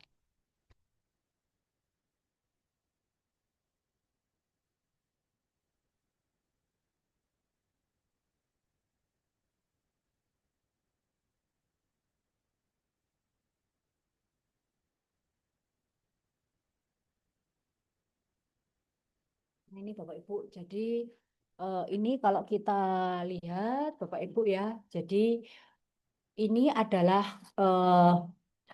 dalam penyusunan roadmap itu Bapak Ibu itu pasti tidak sama ya Bapak Ibu ya, antara riset dasar dan riset aplikasi atau riset untuk menghasilkan produk gitu ya Bapak Ibu ya. Kalau riset dasar gitu ya Bapak Ibu ya, riset dasar ya pada intinya kita untuk menentukan bidang unggulan dari kalau milik kita sendiri ya Bapak Ibu ya, mana nih yang mau kita prioritaskan Bapak Ibu. Tergantung dari target yang ingin kita tuju gitu loh Bapak Ibu. Kalau targetnya dia itu berupa jurnal gitu ya Bapak Ibu ya. Kalau targetnya itu adalah berupa jurnal, maka masuknya adalah ke dalam riset dasar. Nah, Bapak Ibu bisa membuat roadmap gitu ya Bapak Ibu ya. Bapak Ibu bisa sebenarnya membuat payung penelitian besar dari penelitian Bapak Ibu, kemudian nanti membuat roadmap sesuai dengan ininya. Kalau dia itu riset dasar, berarti kan dia menemukan konsep atau teori. Berarti Bapak Ibu nanti akan mencoba beberapa algoritma gitu ya, beberapa algoritma untuk menghasilkan roadmap yang ingin apa namanya algoritma yang memang memberikan performansi yang paling optimal. Berarti target luarannya adalah berupa jurnal. Kalau berupa riset aplikasi gitu ya, berupa riset aplikasi, maka Bapak Ibu memiliki beberapa riset dasar yang akan mendukung dari produknya itu tadi. Kemudian langkah berikutnya adalah perjalanan dari produknya. Karena kalau produk sendiri kan ada versi alfa, versi beta. Versi alfa belum tentu baik, berarti kan itu bagian dari roadmap atau perjalanan Bapak Ibu. Jadi eh, seharusnya memang Bapak Ibu, riset yang Bapak Ibu lakukan itu memang seharusnya itu adalah berbasis masalah nyata ya, permasalahan yang ada, kemudian kita berupaya untuk menyelesaikan permasalahan itu, gitu Bapak Ibu. Dan kalau memang targetnya itu di awal karena memang belum masuk di terapan, menuju ke arah publikasi, ya berarti harus ada nilai saintifik di dalamnya. Nah, untuk mendapatkan permasalahan seperti yang tadi saya sampaikan, Bapak Ibu bisa ya, bisa dari paper-paper ada masalah, nyoba dari dasar dulu, kan gitu Bapak Ibu, sampai akhirnya harapannya menuju penelitian terapan. Nah, kalau misalnya penelitian terapan, maka Bapak Ibu bisa langsung tanya ke industrinya atau ke mitranya Bapak Ibu, ada masalah apa, permasalahan apa. Nah, kalau sesuai dengan kepakaran kita, maka kita akan membuat sistem atau produk yang berguna untuk menyelesaikan permasalahan yang ada ini tadi. Itu Bapak Ibu. Nah, jadi penelitian-penelitian yang terdapat dalam roadmap ini hasilnya Bapak Ibu ya bisa apa yang namanya ya layak publikasi, layak paten kalau memiliki nilai komersial yang tinggi, kemudian tentunya dapat dimanfaatkan di masyarakat. Nah, ini Bapak Ibu seperti tadi tadi saya sudah cerita panjang lebar ya Bapak Ibu ya. Tapi pada intinya nanti sebelum contoh gambar-gambar ya Bapak Ibu ya. Pada intinya yang pertama Bapak Ibu menentukan fokus dan bidang minat. Dan yang paling penting itu semangat meneliti. Dah itu aja Bapak Ibu. Semangat meneliti terlebih dahulu gitu Bapak Ibu. Jadi kalau semangat meneliti, Bapak Ibu nyoba untuk jadi yang membuat roadmap kita berjalan dengan baik itu sebenarnya Bapak Ibu semangat Bapak Ibu untuk meneliti. Jadi kalau Bapak Ibu mengikuti misalnya yang paling gampang hibah penelitian internal misalnya, otomatis kan Bapak Ibu kan akan melakukan publikasi dan lain sebagainya gitu Bapak Ibu. Nah, jadi menentukan fokus dan bidang minat dulu, itu Bapak Ibu yang pertama. Kemudian mengikuti perkembangannya melalui publikasi, gitu ya Bapak Ibu ya. Kalau misalnya masuk di dasar Bapak Ibu yang pertama.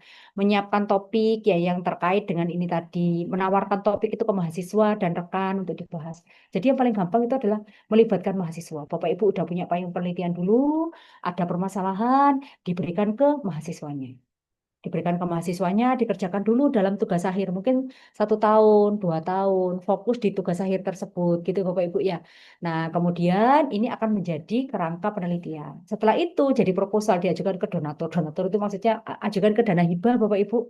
ajukan ke dana hibah. Cuma kalau kita cerita tentang dana hibah, penelitian itu banyak faktor ya Bapak Ibu ya. Ada kalanya eh, kalau sudah rezeki gitu ya Bapak Ibu ya. Kan kadang kita ngerasa proposal saya sama proposal teman saya kok kayaknya bagusan proposal saya ya.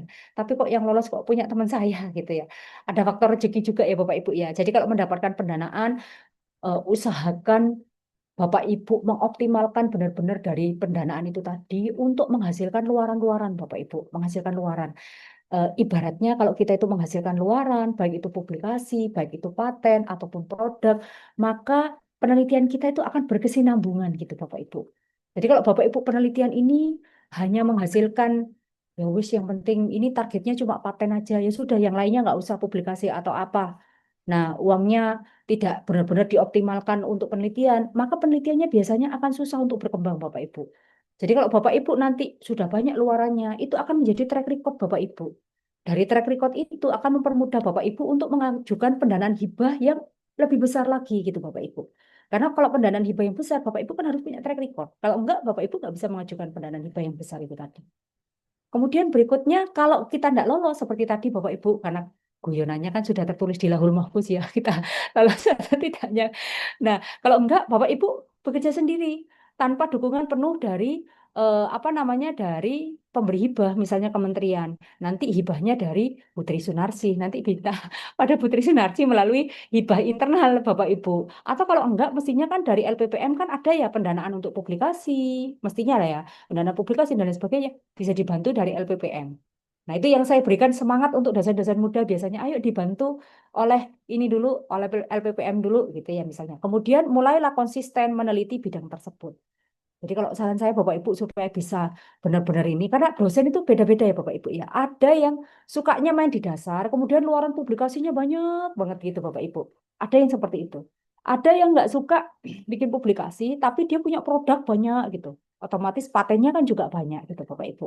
Jadi saya pikir tidak masalah. Cuma Bapak Ibu yang menjadi masalah sekarang itu adalah penelitian nasional itu trennya sudah berubah Bapak Ibu.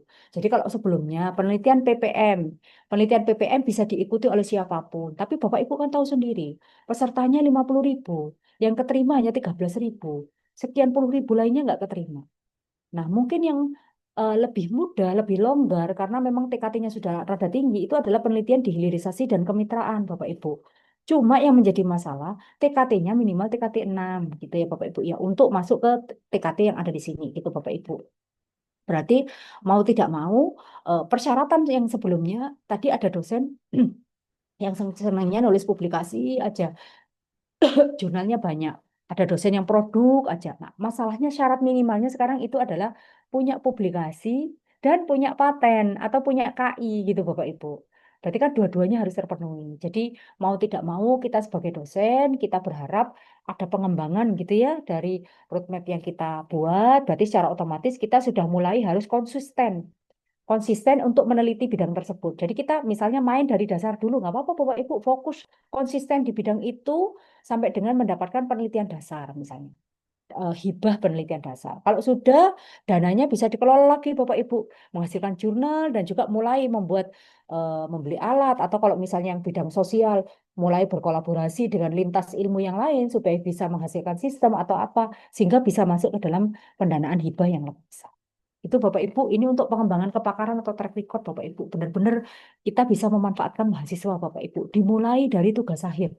Itu yang paling gampang Bapak Ibu. Dan fokus di situ. Jadi Bapak Ibu jangan tahun ini penelitiannya tugas akhirnya dengan mahasiswanya tentang A. Nanti datang lagi, mahasiswanya ngajukan judul sendiri Bapak Ibu. Ngajukan judul sendiri, kemudian berarti kan judulnya beda ini. Nah, kalau Bapak Ibu ingin apa namanya penelitiannya itu agak berlari kencang, saran saya ya Bapak Ibu ya, penelitian tugas akhir mahasiswa itu harus dari dosen, Bapak Ibu. Harus dari dosen sehingga mereka mensupport gitu Bapak Ibu dari payung penelitian kita dan roadmap penelitian kita. Itu Bapak Ibu. Nah, ini Bapak Ibu membangun track record Bapak Ibu. Jadi ini memang sesuatu yang mau tidak mau harus kita lakukan Bapak Ibu. Jadi kalau kita bekerja sendiri Bapak Ibu, penelitian itu, kalau penelitian PPN yang saya sampaikan ini kita tidak bercerita hibah internal saja ya Bapak Ibu. Kalau hibah internal mungkin hampir sama seperti PPN. Bapak Ibu meneliti sendiri, buat proposal sendiri, buat RAB sendiri, Bapak Ibu. Mungkin bisa Bapak Ibu. Tapi kalau Bapak Ibu ikut hibah penelitian nasional yang arahnya produk ataupun di BRIN Bapak Ibu ya, yang might BRIN atau apapun dananya kan besar itu Bapak Ibu. Berarti kan dia butuh apa namanya membuat roadmap, kemudian kita membuat ide ya dan lain sebagainya. Ada yang membuat apa RAB-nya. Bapak Ibu berjalan sendiri mabuk Bapak Ibu. Jadi Bapak Ibu kalau perlu punya tim. Ada tim yang bagian garap roadmap-nya, ada tim yang bagian garap apa. Nah, Bapak Ibu kalau track record-nya sudah banyak, Bapak Ibu bisa ngelit gitu. Beberapa dosen muda gitu ya. Dosen muda itu diberi juga tugas sehingga mereka juga belajar gitu, Bapak Ibu. Jadi Bapak Ibu supaya ilmu kita itu berkembang ya, penelitian itu ya, jadi lebih baik kita melakukan riset atau penelitian itu dengan beberapa peneliti. Dan biasanya kalau kita sudah ruhnya udah dapat ya, nanti kita tinggal berkembang gitu ya. Nanti kita bisa gantian Bapak Ibu siapa yang menjadi ketua gitu Bapak Ibu. Kemudian untuk roadmap-nya kita koordinasi Bapak Ibu dalam menyusun keterkaitan bidang minat. Jadi roadmap-nya itu memang seperti tadi saya sampaikan itu harusnya merupakan kesepakatan bersama. Kemudian menjalankan penelitian dalam penelitian mahasiswa. Jadi di riset grup itu beberapa dosen kan gitu ya. Topiknya udah clear tuh. Beberapa dosen, nah itu nanti membreakdown lagi ke dalam beberapa tugas akhir mahasiswa. Kemudian nanti juga kita bisa membangun track record ya, berkolaborasi dengan kampus lain, melakukan penjajakan kerjasama. Nah, kalau dari yang kementerian yang ada saat ini, Bapak Ibu, ini memang dituntut Bapak Ibu, terutama di sini. Bapak Ibu bisa melakukan penjajakan kerjasama dengan industri, dengan kampus lain, gitu ya. Mungkin Bapak Ibu pernah dengar yang ini ya, Bapak Ibu yang penelitian yang RIKUP, ya Bapak Ibu ya riset konsorsium itu. Nah, itu kan nggak bisa berdiri sendiri Bapak Ibu. Dan bidang ilmunya sudah benar-benar disiplin, multidisiplin.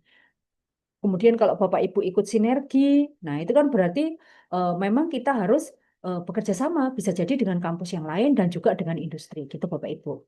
Kemudian koordinasi dalam menyusun proposal penelitian untuk dikompetisikan atau diusulkan ke pihak donor. Dalam hal ini adalah pihak kementerian. Nah ini yang harus kita lakukan memang Bapak Ibu untuk menyusun roadmap penelitian kita, gitu.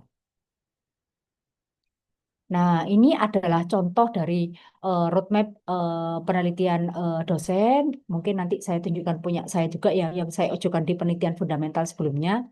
Saya juga ada penelitian fundamental, Bapak Ibu. Penelitian terapan juga ada gitu ya. Ini contohnya Bapak Ibu.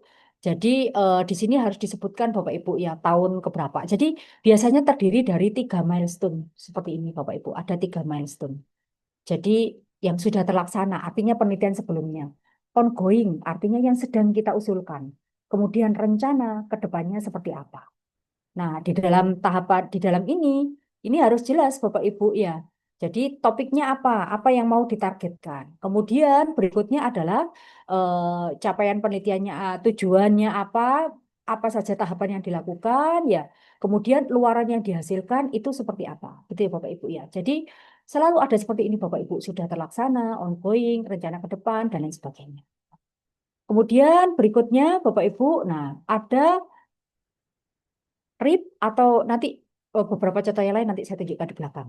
Berikutnya ada RIP atau rencana induk penelitian Bapak Ibu dan juga peta jalan. Jadi RIP institusi ya dalam hal ini dia menghasilkan sebuah riset unggulan atau bidang unggulan ini melibatkan beberapa pihak Bapak Ibu, melibatkan beberapa pihak baik itu senat, ya renstra institusi, kebijakan lain-lain sampai akhirnya bisa didapatkan sebuah riset unggulan institusi Bapak Ibu. Nah, sedangkan topik penelitian ya yang ada di level pusat penelitian ataupun fakultas ya Bapak Ibu ini mengacu pada riset unggulan dari institusi, tidak boleh keluar dari riset unggulan institusi.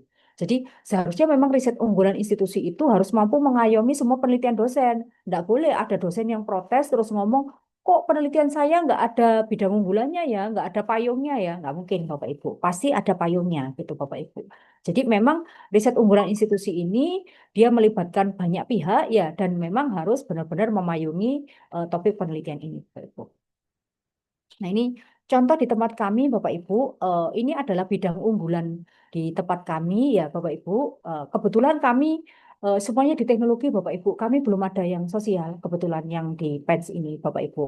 Jadi semuanya di teknologi, ya, Bapak Ibu. Tapi ada satu bidang, yaitu information communication. Ini yang kalau kita bercanda itu semuanya pasti masuk ke sini. Jadi di bidang unggulan itu seperti ini. Jadi di bawah ini ada riset grup Bapak Ibu yang mengacu gitu ya Bapak Ibu ya, yang mengacu pada bidang unggulan ini tadi. Jadi semuanya pasti masuk ke dalam bidang unggulan ini tadi. Nah, ini contoh yang di skala nasional Bapak Ibu, cara untuk penulisannya. Jadi kalau skala nasional itu kita melihatnya di dalam beberapa hal, di antaranya adalah kalau skala nasional itu berarti dia benar-benar multidisiplin ini ya Bapak Ibu ya. Skalanya itu adalah skala luas ya, skalanya itu adalah skala luas dan ini tidak mungkin dilakukan oleh seorang dosen sendirian gitu Bapak Ibu ya. Karena kan bidang ilmunya macam-macam ini Bapak Ibu.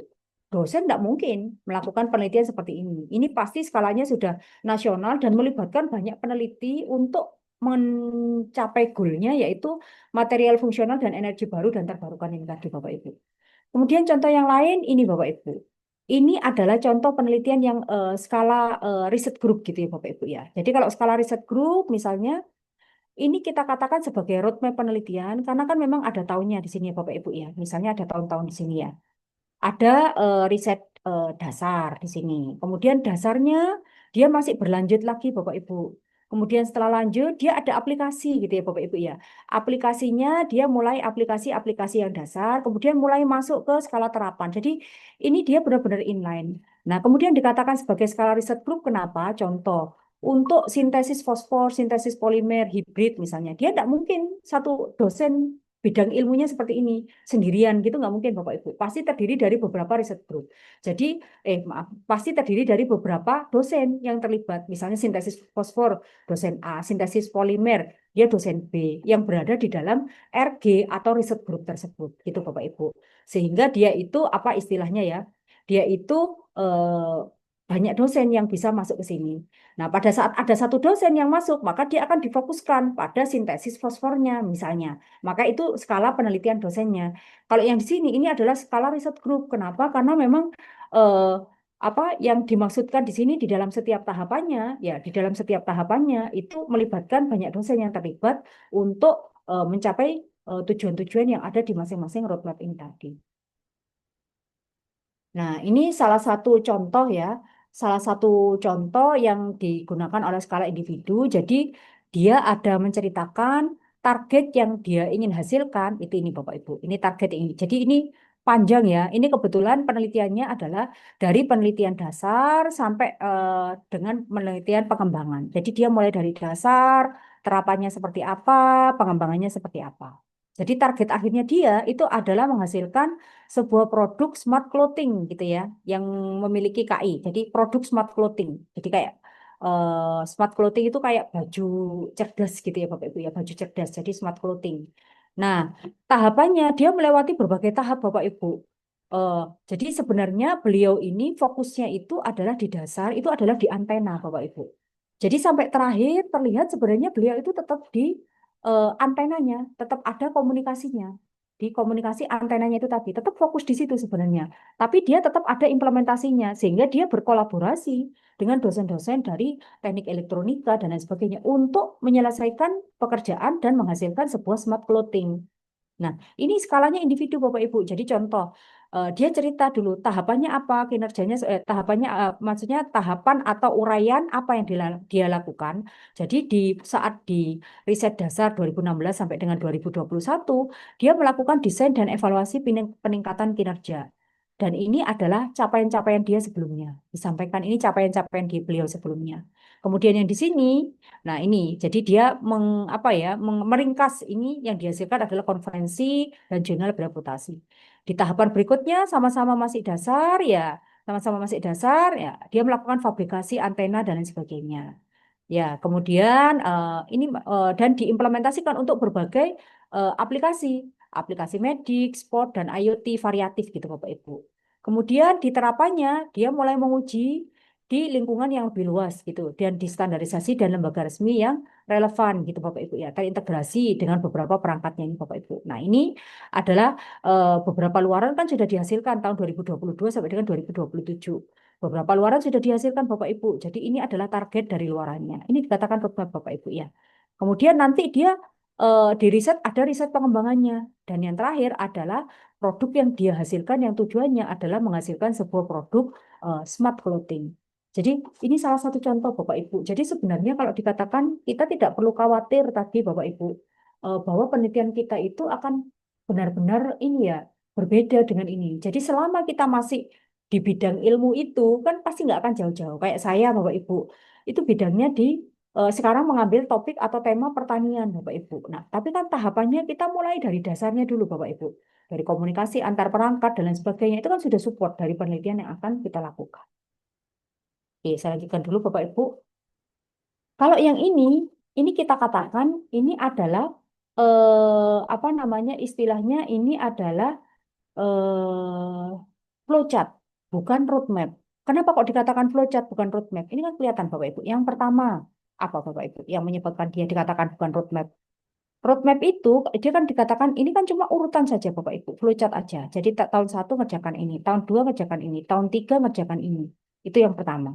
Yang kedua, tidak ada milestone-nya. Harus ada tahun-tahunnya Bapak Ibu. 2000 berapa, 2000 berapa. Jadi ya seperti di sini kan sudah ada Bapak Ibu. Tahun-tahunnya kan sudah clear Bapak Ibu. Nah, ini ada tahun-tahunnya. Nah, yang di sini dia kan tidak ada tahun-tahunnya. Jadi harus Bapak Ibu. Kan kemudian ada tahun sebelumnya. Nah, seperti di sini, ini kan ada tahun sebelumnya. Jadi 3 milestone, nah, tahun sebelumnya yang akan kita lakukan dan tahun yang sesudahnya, gitu ya Bapak Ibu ya. Nah ini kan tidak ada Bapak Ibu. Kemudian tidak ada capaiannya, rencana capaiannya apa? Kan gitu, ini tidak ada Bapak Ibu. Otomatis kalau dia tidak ada capaian yang mau dia tuju, kan gitu ya. Tidak ada yang mau dia tuju, kan berarti tidak ada indikator yang menentukan bahwa capaian itu sudah terpenuhi atau tidak. Tapi kalau yang di sini, ini kan sudah clear Bapak Ibu. Jadi capaiannya itu adalah ini yang mau dicapai gitu loh Bapak Ibu. Nanti kita tinggal ngecek Bapak Ibu, di tahun ini saya sudah punya ini belum ya? Ini sudah ini punya ini belum? Jadi kalau Bapak Ibu mengikuti dari yang ada di sini, gitu ya, dari yang ada di sini, seharusnya kita sendiri bisa seperti tadi yang saya sampaikan bisa melakukan monef gitu ya. Monef, oh ini sudah kita lakukan sampai terakhir nanti harapannya menghasilkan sebuah produk gitu ya Bapak Ibu ya yang terintegrasi seperti ini. Nah, seperti ini kan dia tidak ada Bapak Ibu. Sehingga ini adalah flowchart-nya riset, bukan roadmap-nya riset gitu ya Bapak Ibu ya. Kemudian berikutnya adalah kita di dalam melakukan ini tadi ya sama seperti yang di gambar sebelumnya, jadi saya menyimpulkan Bapak Ibu ya, sebuah roadmap yang baik itu adalah Bapak Ibu menyusunnya itu seharusnya itu adalah urutannya itu adalah dari riset dasar, terapan dan ke arah pengembangan itu Bapak Ibu. Jadi itu harusnya masuk di dalam satu riset begini, maaf, satu roadmap begini Bapak Ibu. Ya, jadi ini kan contoh yang paling jelas itu kan yang ini Bapak Ibu ya. Kita mulai dari riset dasar dulu, riset terapan dan ini. Kalau Bapak Ibu lihat, ya tidak akan sama persis Bapak Ibu, tapi kan semuanya menuju gitu ya Bapak Ibu. Semuanya akan menuju. Jadi ini kesimpulannya Bapak Ibu. Jadi harus ada tahap inisiasi Bapak Ibu ya.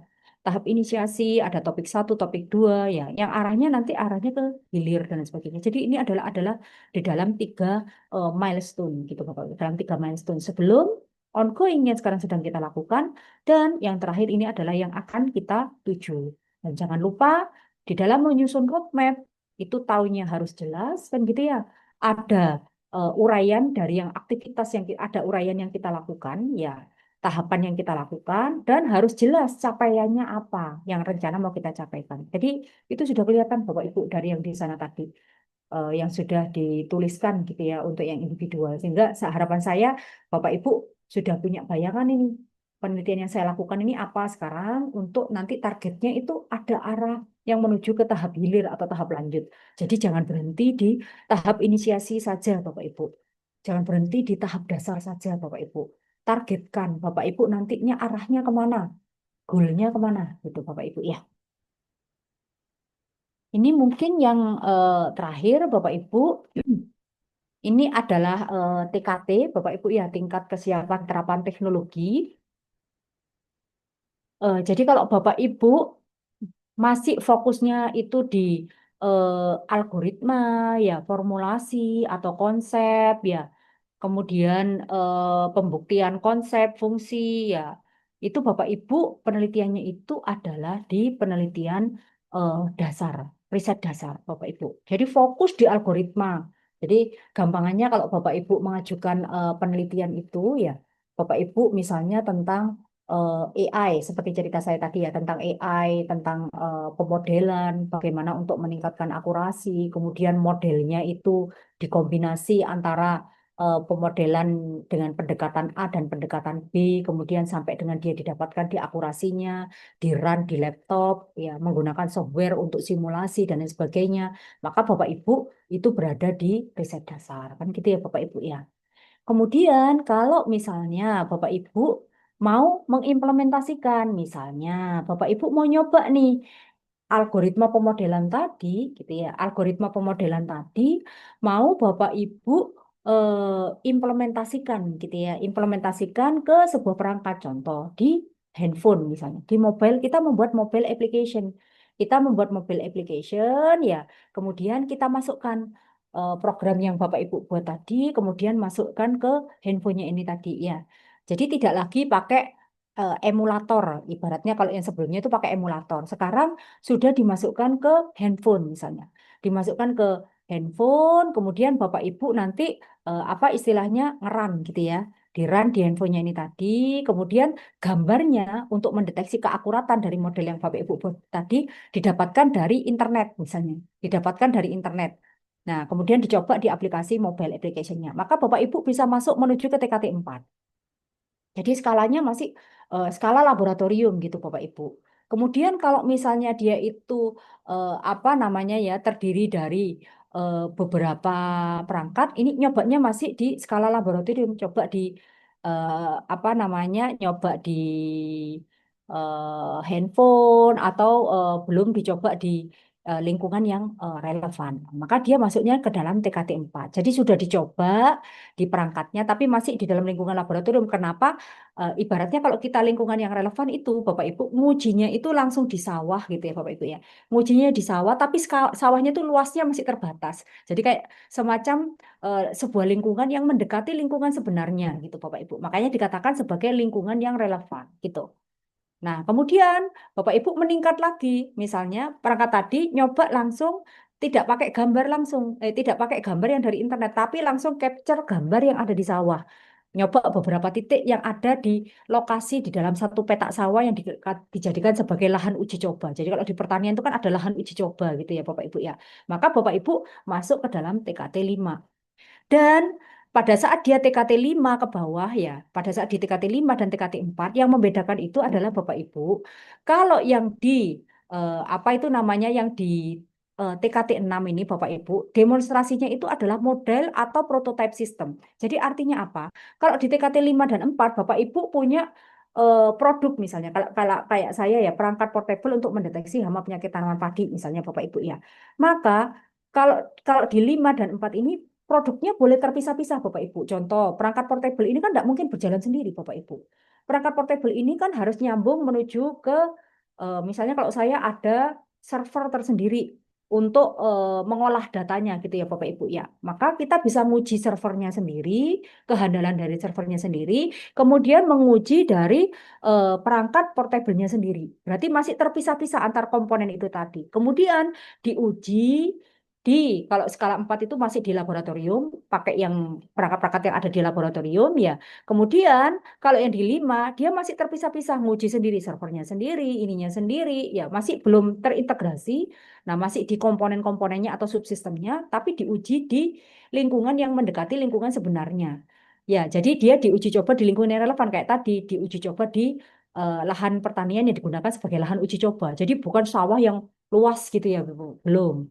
Nah, itu berarti dia di TKT 5. Kalau TKT 6 sudah misalnya Bapak Ibu punya perangkat portable, dia harus komunikasi dengan server, dari servernya ada lagi apa yang harus diproses, nah, komunikasi antar perangkatnya. Kemudian misalnya dari perangkat portable juga komunikasi dengan drone. Nah, maka kalau di TKT 6 dia sudah prototype system dalam sebuah lingkungan, tapi masih diuji coba di lingkungan yang masih terbatas, yang mendekati lingkungan sebenarnya. Nah, itu TKT-nya TKT 6, Bapak Ibu.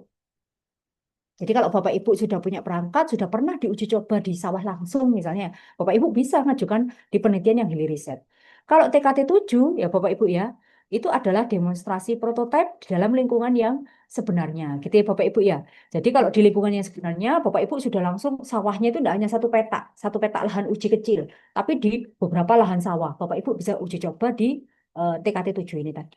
Kalau TKT 8 dia sudah lengkap gitu ya Bapak Ibu ya. Kemudian Bapak Ibu uji. Ujinya itu kemana? Melewati pihak ketiga. Pihak ketiga itu di software itu kan ada pihak yang akan menguji keandalan sistemnya Bapak Ibu. Ada menggunakan SNI atau boleh juga menggunakan barista. Jadi uji coba pihak ketiga yang akan menguji kehandalan dari sistem kita. Jadi nanti luarannya itu adalah perangkat ini telah lolos uji apa. Ini lolos uji apa. Jadi ini sudah diuji Bapak Ibu. Dan melakukan pengujian Bapak Ibu. Dilakukan pengujian-pengujian juga di lingkungan yang sebenarnya Bapak Ibu. Diuji coba.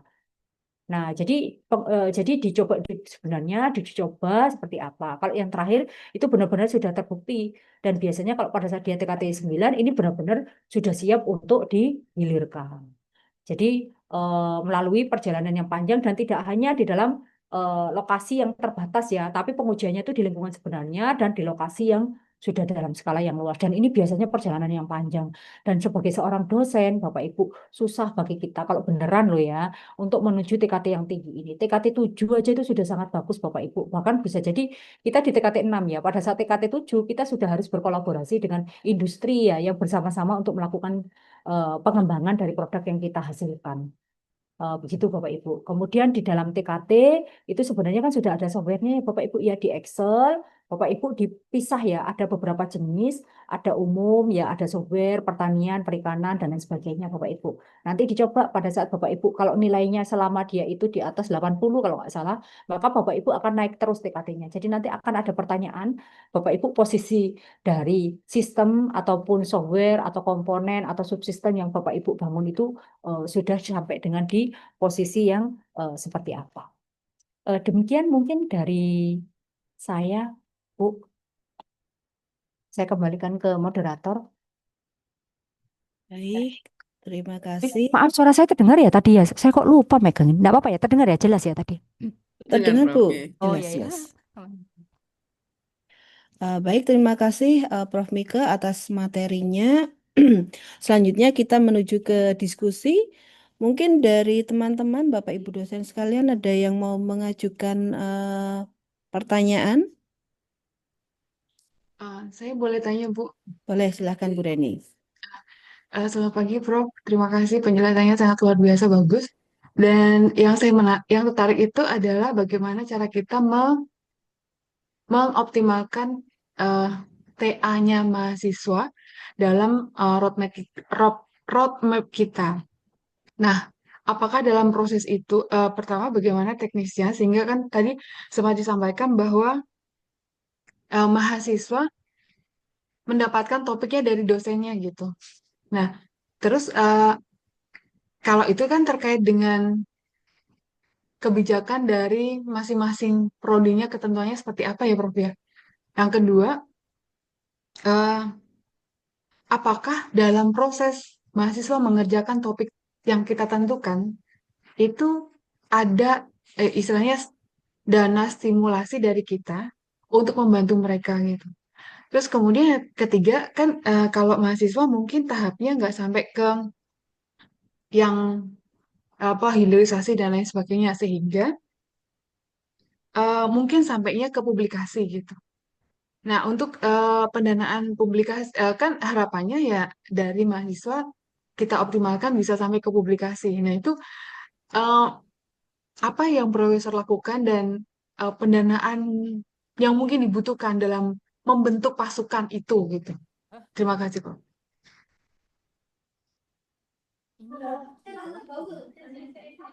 Prof nggak dengar, Prof. Suaranya tidak ada, Prof. Maaf, apakah langsung saya jawab atau bagaimana? Ya, monggo, Prof. Nggih, baik. Sebelumnya saya kurang tahu kebijakan kalau yang di ini ya di Universitas Unjaya ini tadi ya. Kalau di tempat kami nih ya, di tempat kami, tapi monggo nanti bisa disesuaikan karena tiap kampus kan kebijakannya beda-beda ya Bu ya. Kebijakannya beda-beda. Kalau di tempat kami begini Bu, eh, jadi kalau di tempat kami itu kebetulan untuk tugas akhir mahasiswa ya, untuk tugas akhir mahasiswa itu kami begini. Kalau di tempat kami itu ada yang namanya riset group. Ada yang namanya riset group. Nah, di riset group itu satu dosen itu kami telah memiliki bidang keilmuan yaitu di bidang wireless communication and security. Nama riset group kami. Nah, kemudian kami memiliki beberapa dosen yang memiliki bidang keilmuan yang sama, dan kami mengeluarkan setiap dosen itu ada payung atau payung penelitian dari riset grupnya. Kemudian dari payung penelitian itu di breakdown ke penelitian dari masing-masing dosen. Kemudian saya sendiri sebagai peneliti memiliki payung penelitian dan tentunya masih inline dengan payung dari riset grup tersebut begitu. Nah, dari payung penelitian itu saya memiliki beberapa penelitian, misalnya paling gampangnya ya, saya memiliki penelitian tentang smart agriculture. Kemudian di smart agriculture ini ada beberapa judul yang harus dilakukan oleh mahasiswa, begitu Bu. Nah, sehingga akhirnya saya membreakdown gitu ya, membreakdown judul-judul dari apa namanya, membreakdown penelitian ini menjadi beberapa judul penelitian mahasiswa. Tapi tentunya Bu, dari judul-judul penelitian mahasiswa itu tadi mereka menghasilkan apa namanya, tugas akhir, proyek akhir. Ya Bu ya, dari sini sudah proyek akhir. Sesudah mereka menjadi proyek akhir, maka mereka saya minta untuk melakukan yang pertama yang berkaitan dengan publikasi. Maka saya minta mereka, kebetulan kami memiliki international conference sendiri Bu. Jadi Hmm. kalau misalnya kita tidak mendapatkan pendanaan penelitian, kalau keterima di international conference kami sendiri, kami tidak perlu bayar. Itu yang pertama. Sehingga saya meminta semua mahasiswa bimbingan saya untuk masuk ke international conference tersebut dari proyek akhirnya mereka. Nama pertama mahasiswa Bu, nama pertama mahasiswa, saya menjadi corresponding author. Kadang harusnya memang dosen itu menjadi corresponding author ya. Cuma kadang saya nggak sempat, akhirnya yang submit tetap mahasiswanya. Cuma kalau yang sekarang dari kampus kebijakannya adalah semua dosen itu harus menjadi corresponding author. Sehingga nama pertama mahasiswa yang submit itu kita. Artinya dari situ yang kita keuntungan kita apa? Kita mendapatkan keuntungan kita memiliki track record publikasi Bu. Walaupun hanya masih sekelas conference. Itu yang pertama, Bu. Jadi kita sudah diuntungkan, Bu. Walaupun kita dibatasin ya, satu dosen maksimal hanya 4 mahasiswa. Artinya kalau kita punya 8 mahasiswa, yang lolos 5, berarti setahun kita sudah punya 5 publikasi. Nah itu kita diuntungkannya. Nah, kita menjadi corresponding author di situ. Itu dari segi publikasi. Kemudian untuk jurnal, Bu, mahasiswa itu kan variatif ya Bu ya. Mahasiswa itu kan variatif. Jadi ada mahasiswa yang kenceng gitu larinya. Ada yang ya seperti itu. Nah, saya berpandangan bahwa semua mahasiswa ini harus menghasilkan, tergantung dari kemampuan mereka, gitu. Jadi nggak ada mahasiswa yang tidak menghasilkan di saya. At least publikasi. Jadi contoh, misalnya kalau mereka international conference nggak lolos gitu ya Bu ya, international conference nggak lolos, saya melihat papernya kayak apa. Oh berarti ini lolos, layaknya jurnal nasional saja. Maka saya Hmm. minta mereka memasukkan ke jurnal nasional gitu Bu. Nah, dari jurnal nasional itu berarti mereka nanti kan tetap mereka nama pertama, saya korespondingnya gitu. Nama pertama mereka korespondingnya. Nah, itu kalau tidak ada dana kampus, ya saya ada pendanaan sendiri gitu. Saya membiayai sendiri gitu, Bu. Nah, kemudian yang kedua kalau misalnya ada yang saya bagi Bu, saya punya 12 mahasiswa ini. Saya bagi Bu, sekian ini ke international conference, ini 2 ini ke paten gitu. Jadi saya selalu setiap tahun tuh selalu menambah jumlah paten, menambah jumlah publikasi international conference, kemudian ada jurnal nasional. Itu yang saya lakukan setiap tahunnya. Nah, kemudian yang berikutnya lagi, Bu, berkenaan dengan jurnal internasional. Nah, kalau saya GB kan ada persyaratan jurnal internasional. Selain masalah track record, itu adalah di jurnal internasional, Bu. Jadi di Hmm. jurnal internasional ini, maka saya ada beberapa mahasiswa yang bagus, Bu. Udah kelihatan kan dari segi ininya. Maka saya minta mereka melakukan running yang lebih. Running yang lebih, Bu. Jadi mereka running lebih. Jadi misalnya metodenya mereka di TA itu hanya A, Bu. Maka ini saya minta mereka ada beberapa metode untuk diuji coba. Coba, nah kan dapat hasil Bu. Dari hasil itu kita menuliskan gitu Bu. Nah mahasiswa itu kalau saya tidak mendapatkan dana hibah, paling saya beri tapi tidak banyak gitu Bu. Saya ceritakan saya nggak dapat dana hibah. Makanya saya setiap tahun itu rutin mengajukan karena saya bercandanya itu semakin kita dapat dana hibah, maka track record kita akan semakin panjang gitu. Karena kita memiliki keleluasaan untuk mengelola mahasiswa, untuk mereka menghasilkan at least publikasi begitu Bu. Itu yang pertama, yang cara saya memaintain mahasiswa. Jadi saya memang beberapa itu mengeluarkan pendanaan sendiri yang memang diperuntukkan untuk mahasiswa. Tapi kebetulan di tahun ini saya mendapatkan dana hibah gitu Bu. Nah, kemudian untuk penelitian, Bu, saya memiliki 2 penelitian saat ini yang didanai, yang lainnya masih menunggu. Yang pertama itu adalah penelitian dasar fundamental, Bu. Saya fokus di apa namanya sistem keamanan sistem komunikasi, perangkat apa namanya kendaraan Bu, antara dua kendaraan. Tapi intinya di jaringan komunikasi. Yang satunya di agriculture, Bu. Tapi saya di bidang jaringan komunikasinya karena ini sudah multidisiplin ilmu gitu, Bu. Saya di jaringan komunikasi. Saya membagi tugas akhirnya adalah sesuai dengan topik riset yang saya dapatkan, Bu. Jadi topik tugas akhir mahasiswa itu adalah inline, Bu. Sehingga kayak saya itu nggak kerja dua kali dan saya sangat dibantu oleh dengan adanya mahasiswa itu. Namun kalau untuk pembuatan produk, Bu, ini pengalaman saya pribadi mungkin saya sampaikan ke Bapak Ibu. Kalau kita membuat misalnya, saya punya perangkat portable itu jadi mahasiswanya itu nyolder dan lain sebagainya, hasilnya masih jelek Bu. Jadi kalau benar-benar mahasiswa perangkatnya itu masih belum layak lah ya kasarannya itu, karena kan masih otok-otok, kurang bagus dan lain sebagainya. Jadi saya tetap ada pihak ketiga Bu, yang membantu kalau dia masuk di penelitian-penelitian yang nasional yang arahnya adalah menuju ke arah hilirisasi. Jadi memang ada beberapa ini yang harus kita lakukan. Jadi ada pendanaan yang memang kita keluarkan sendiri. Kemudian kalau saya dapat hibah dana hibah penelitian Bu, kalau ada saya selalu ada sedikit sisa yang tujuannya itu adalah untuk mendanai penelitian itu di tahun depan gitu ya Bu ya. Kalau kalau saya tidak mendapatkan pendanaan penelitian di tahun depan. Selalu begitu Bu. Jadi penelitian itu tetap berjalan dalam setiap tahunnya. Karena itu penting ya untuk keberlanjutan kita. Kemudian yang kedua, berkait apakah ada dana stimulasi untuk mahasiswa? Saya memberi, Bu. Saya memberi kalau nggak dapat dana penelitian dari dana saya sendiri. Karena saya nganggapnya memang harus ada yang saya bayar ya supaya saya track record itu berjalan gitu. Dan kebetulan dari P3M sendiri ada bantuan pendanaan cuma ya memang tidak banyak, Bu, dan terbatas. Jadi ya saya optimalkan bantuan pendanaannya apa, sisanya ya beberapa saya ambilkan dari pendanaan penelitian yang saya peroleh. Begitu, Bu, mungkin. Jadi Nah, perjalanannya memang panjang ya untuk kita itu membangun sebuah track record begitu dan butuh dana juga begitu. Iya, Prof.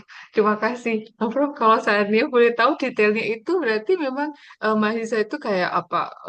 Uang untuk terkait dengan kinerjanya dia, maksudnya uang transport, uang lelah, uang Oh apakah enggak, itu ya gitu-gitu enggak, atau enggak, apa seperti apa bisa enggak, dibocorkan, Prof? enggak, enggak. Kalau saya enggak kok Bu, saya memberinya ini aja enggak ada uang lelah atau apapun. Mereka dikasih aja kan sudah seneng Bu. Mereka dikasih pun Hmm. sudah seneng kok. Enggak kok. Jadi kita ngasihnya ini aja Bu, apa namanya sesuai aja. Dan mereka kan seneng juga Bu, karena mereka masuk publikasi kita. Nah, walaupun kita tidak ngasih pun kan sebenarnya mereka sudah senang, Bu. Kan publikasinya sudah kita yang bayar. Hmm. Cuma kalau Hmm. saya, karena saya kebetulan mendapatkan pendanaan penelitian, Bu. Mendapatkan pendanaan penelitian, sering mendapatkan pendanaan penelitian. Jadi otomatis memang kita memang memiliki dana, Bu, untuk memiliki pembantu peneliti gitu, Bu. Memiliki pembantu peneliti. Jadi makanya saya kalau selalu bilang sama dosen-dosen muda di tempat saya, ayo semangat, mulai meneliti gitu. Mulai dari yang paling simpel, dari penelitian internal dulu gitu. Kalau mereka tidak ikut penelitian internal, maka mereka menjadi anggota saya di penelitian nasional gitu, Bu. Gitu, Bu. Iya. Jadi sebenarnya mahasiswa itu enggak kok, Bu, enggak sampai ini kecuali mereka ikut penelitian ya, Bu. Penelitian kan ada pembantu lapangan, ada pembantu peneliti dan lain sebagainya. Itu bisa disesuaikan, Bu, dengan anggarannya. Tapi kalau enggak, Hmm. mereka enggak dikasih pun sebenarnya enggak apa-apa kok, Bu. Tapi untuk publikasinya harus kita yang bayari ya, Bu, ya, gitu. Siap.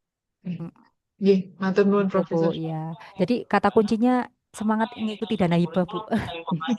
Betul, Ya, betul, Prof. Iya. Baik, terima kasih Prof. Untuk selanjutnya ini masih ada yang antri Prof dari silakan. Pak Cahyo yang raise hand. Monggo Pak Cahyo. Oke, tes masuk ya suara saya. Oke, Masuk. izin Prof. Mika tadi terkait Silakan. apa yang disampaikan cukup menarik dan saya tertarik semua yang disampaikan itu bisa dilakukan. Nah, yang pertama saya ingin menanyakan terkait penyusunan roadmap penelitian ataupun PKM itu lebih baik mengacu payung roadmap yang memang ada di dalam topik riset program studi atau grup riset yang memang benar-benar multidisiplin. Karena untuk saat ini kan lebih utama kolaborasi multidisiplin, ya.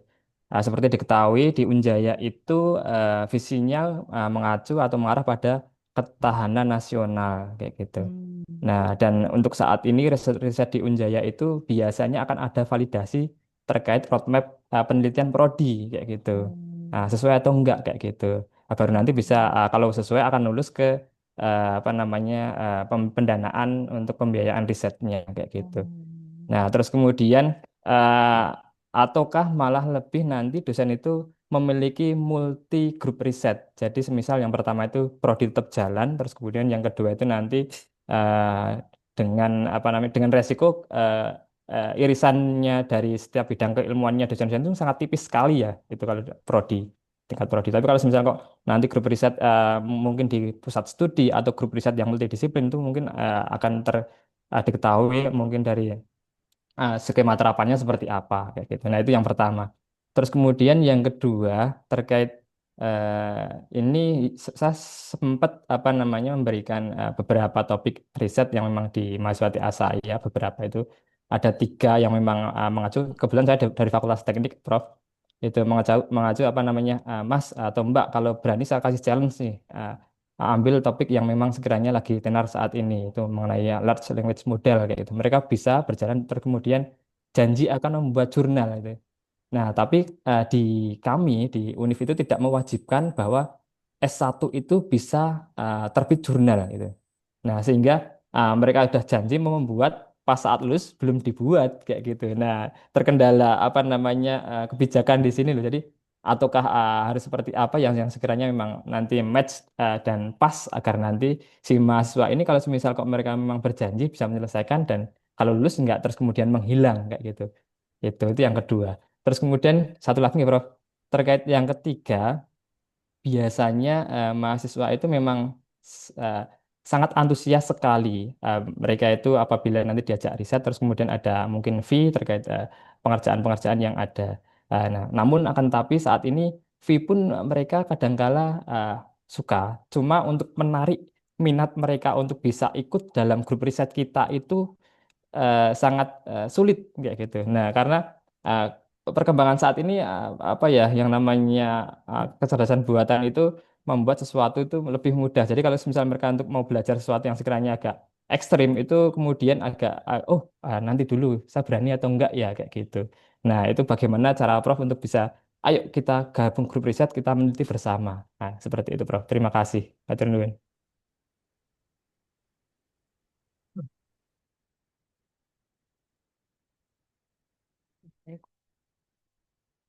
Tapi balik lagi ke kebijakan tiap ini ya Pak ya, tiap institusi ya Pak ya. Jadi kalau boleh tahu, kalau di tempat kami kebetulan kalau yang roadmap itu adalah adanya di RG gitu. Kalau di tempat kami. Jadi di tempat kami itu kami memiliki 4 RC, Research Center atau pusat riset, kemudian ada 45 RG, Research Group. Jadi apa namanya roadmap itu adalah di masing-masing RG, tidak ada roadmap dari program studi. Nah, kalau di Unjaya itu ada roadmap program studi ya. Ya, Oke. Prof. Oh, kemudian ada roadmap RG juga. Roadmap universitas Universitas. karena kami sentralisasi, Prof. Oh, iya iya Kemudian ya karena baru memang ke beda-beda ya. Mm-mm. prodi, ya. Karena Berarti saat kalau mm. akreditasi, Prof, itu selalu Oh, ditanya terkait mm. dengan niki apa roadmap prodi seperti itu. Iya iya Atau iya. mau ditunjukkan Putri untuk Oh, boleh roadmapnya? boleh Ya, silakan. nggak apa-apa biar Silakan. Heeh, iya. Baik, Prof. Bentar, Prof.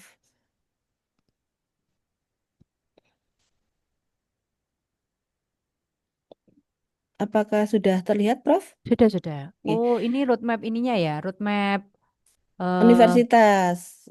Jadi hmm, ini roadmap universitas yang mana untuk setiap tulang besarnya ini adalah fakultas, kemudian nanti untuk tulang kecilnya ini adalah unggulan dari masing-masing prodi. Semisal untuk tadi Pak Cahyo itu kan beliau dari Fakultas Teknologi ya, FTTI ya. Ini memang nantinya untuk Pak Cahyo di prodi apa ya Pak ya? Saya kurang hafal. Informatika, Ya, berarti ini yang mana smart Pak? system Smart paling System. atas ya. Jadi nanti untuk Pak Cahya itu memang prodinya memiliki keunggulan di peningkatan smart system ini, Bu. Seperti itu. Kalau yang prodi belum nggak ada ya ini. Ini ya secara umum. Tapi ini sebenarnya kalau teknologi informasi dan komunikasi untuk bidang TIK sebenarnya udah masuk semua itu ya. Hmm, Karena ada smart system, semuanya kan pasti masuk tuh. Kan luas ya. ya.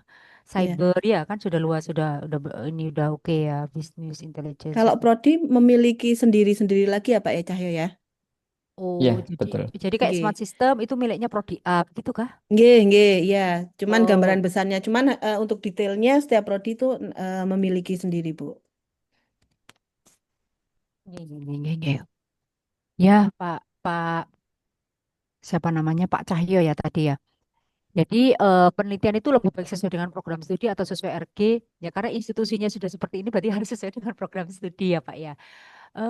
Cuma kalau yang namanya riset Pak, kalau yang namanya riset itu kalau Bapak mau masuk ke nasional itu kan memang tidak bisa. Ini kan penelitian ini yang dimaksud itu adalah untuk penelitian internal, benar nggak Bapak Ibu? Ya, jadi kalau penelitian internal, Pak Cahyo memang harus mengikuti yang ada di institusi, maka harus sesuai dengan program studinya. Mungkin ini untuk menghindari adanya ini loh Pak, apa namanya itu, noise ya Pak, interferensi dengan program studi yang lain. Mungkin begitu ya Pak Cahyo ya. Jadi kalau bukan lebih baik atau tidak lebih baik ya, tapi mengikuti dari aturan internal yang ada di kampus Pak, kalau saran saya. Jadi nanti Bapak mengikuti saja yang sesuai dengan program studinya. Cuma yang namanya smart system itu kan sebenarnya luas ya Pak ya. Bisa macam-macam loh Pak. Jadi contoh kayak punya saya smart agriculture juga smart system. Kan yang dikatakan smart itu smartnya apa dulu kan gitu ya Pak ya.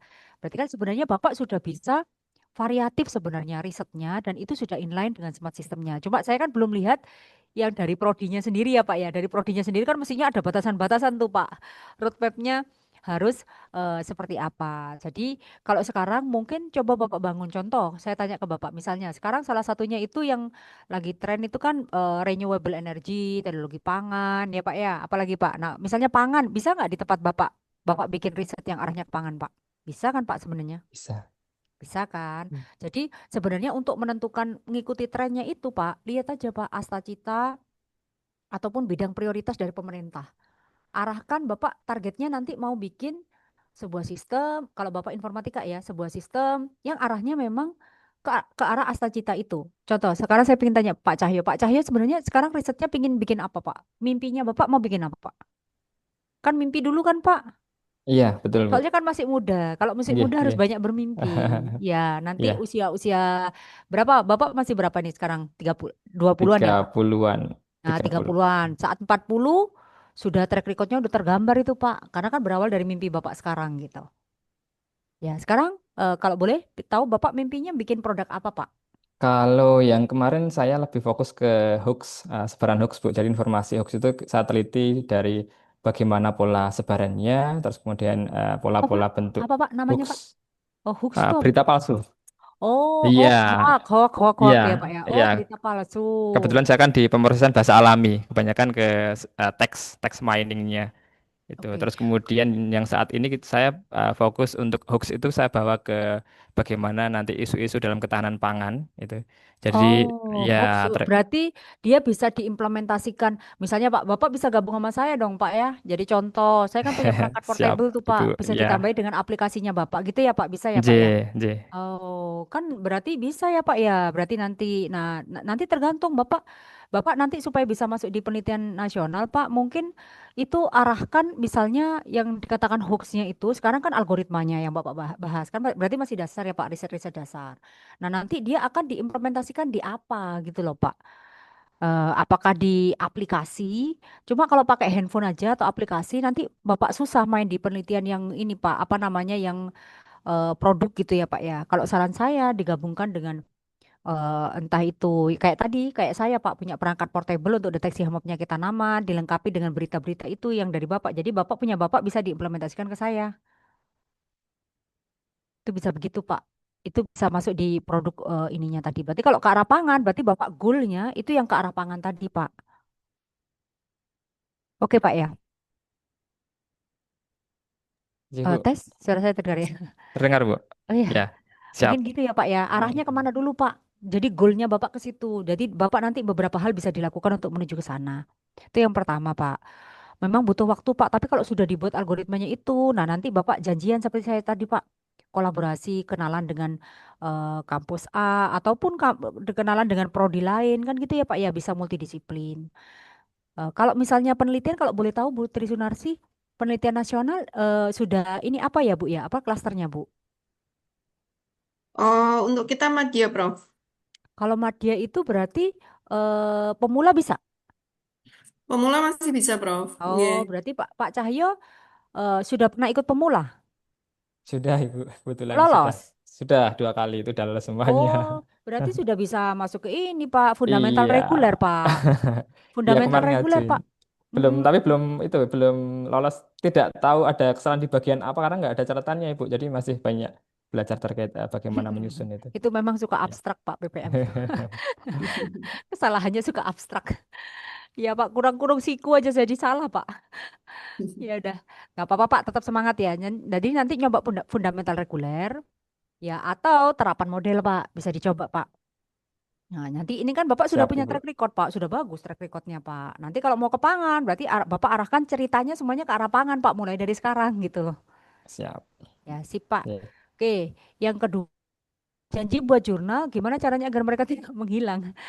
Gini Pak, kalau kalau saya, mereka targetnya bukan jurnal Pak, tapi conference. Kalau conference itu kan kayak makalah aja. Jadi dari TA-nya mereka diringkas masuk ke makalah. Kan lebih gampang Pak. Kalau jurnal, case-nya berbeda. Kalau jurnal itu kan harus ada pembanding dengan metode yang existing. Artinya mereka harus ngeran beberapa metode lain, kemudian nanti dibandingkan dengan yang kita usulkan. Ini yang Bapak maksud jurnal kan Pak? Atau conference Pak? Jurnal, Prof. Iya. Kalau jurnal kan berat, Pak. Karena kan mereka harus ngeran beberapa, Pak. Dan itu tidak Iya. semua anak mampu loh, Pak. Contoh, kita punya 10 bimbingan atau 12 bimbingan. Bisa jadi yang memiliki kemampuan rada lebih, mungkin hanya 3 atau 2. Nah, biasanya yang saya manfaatkan 3 atau 2 itu saja, Pak. Nah, yang saya butuhkan dari mereka adalah mereka membuat tabel dari hasil pengujian dan lain sebagainya. Dengan cara, Pak, kita melakukan bimbingan secara berkala setiap minggu, Pak. Nah, itu kan otomatis memaksa mereka, Pak. Bimbingan berkala secara berkala dengan mereka. Nanti yang menulis tetap kita, Pak. Yang kita butuhkan kan tabel-tabel yang isinya dari ininya mereka, Pak. Gitu, Pak. Iya, Ibu. Ceritanya. Kalau konferen, mereka pasti langsung jadi, Pak. Kan itu TA-nya mereka diringkas, dimasukkan ke konferen itu. Kalau Siap. jurnal, kita memang perlu effort lebih, Pak. Yang kita butuhkan adalah mereka ngeran, mereka nyoba. Itu yang kita butuhkan, karena kita nggak sempat, Pak, ngeran dan lain sebagainya. Dengan beberapa metode yang berbeda. Gitu ya, Pak ya. Kemudian yang ketiga, ini gimana caranya agar mahasiswa tertarik bergabung dengan pusat riset kita? Kalau kita ini Pak, kalau di tempat kita Pak, yang paling gampang membuat mahasiswa bergabung itu sebenarnya hmm, topiknya Bapak kan sebenarnya menarik ya kalau menurut saya ya. Jadi kalau dengar dari cerita Bapak tadi kan topiknya menarik, seharusnya mahasiswa tertarik ya. Jadi Bapak tuh punya kelebihan, yang pertama masih muda. Mahasiswa tuh biasanya seneng sama dosen-dosen yang masih muda, nggak takut gitu loh Pak mereka. Yang kedua, Bapak topiknya juga menarik menurut saya, kan hoax ya. Beda dengan yang matematika atau apa, mungkin mahasiswa takut nih mau ngitung-ngitung atau apa. Tapi kalau menurut saya kalau punya Bapak menarik ya Pak. Seharusnya mahasiswanya Bapak banyak ya Pak seharusnya. Itu yang pertama. Yang kedua, eh kalau saya di awal nggak pernah cerita fee sih Pak sama mahasiswa itu Pak. Cuma saya memang membuat judul. Judulnya itu adalah judul A, B, C gitu ya. Kemudian eh, kalau saya caranya begini, saya rada nakal Pak. Jadi di tempat saya itu Pak, rada nakalnya baik ya, dalam arti kutip baik ya. Contoh Pak, yang sekarang cari judul, yang sekarang jadi bimbingan saya. Kemudian anak-anak yang adik kelasnya itu harusnya baru cari semester depan misalnya, cari judul TA semester depan. Caranya begini Pak, saya sama anak-anak bimbingan saya yang sekarang itu.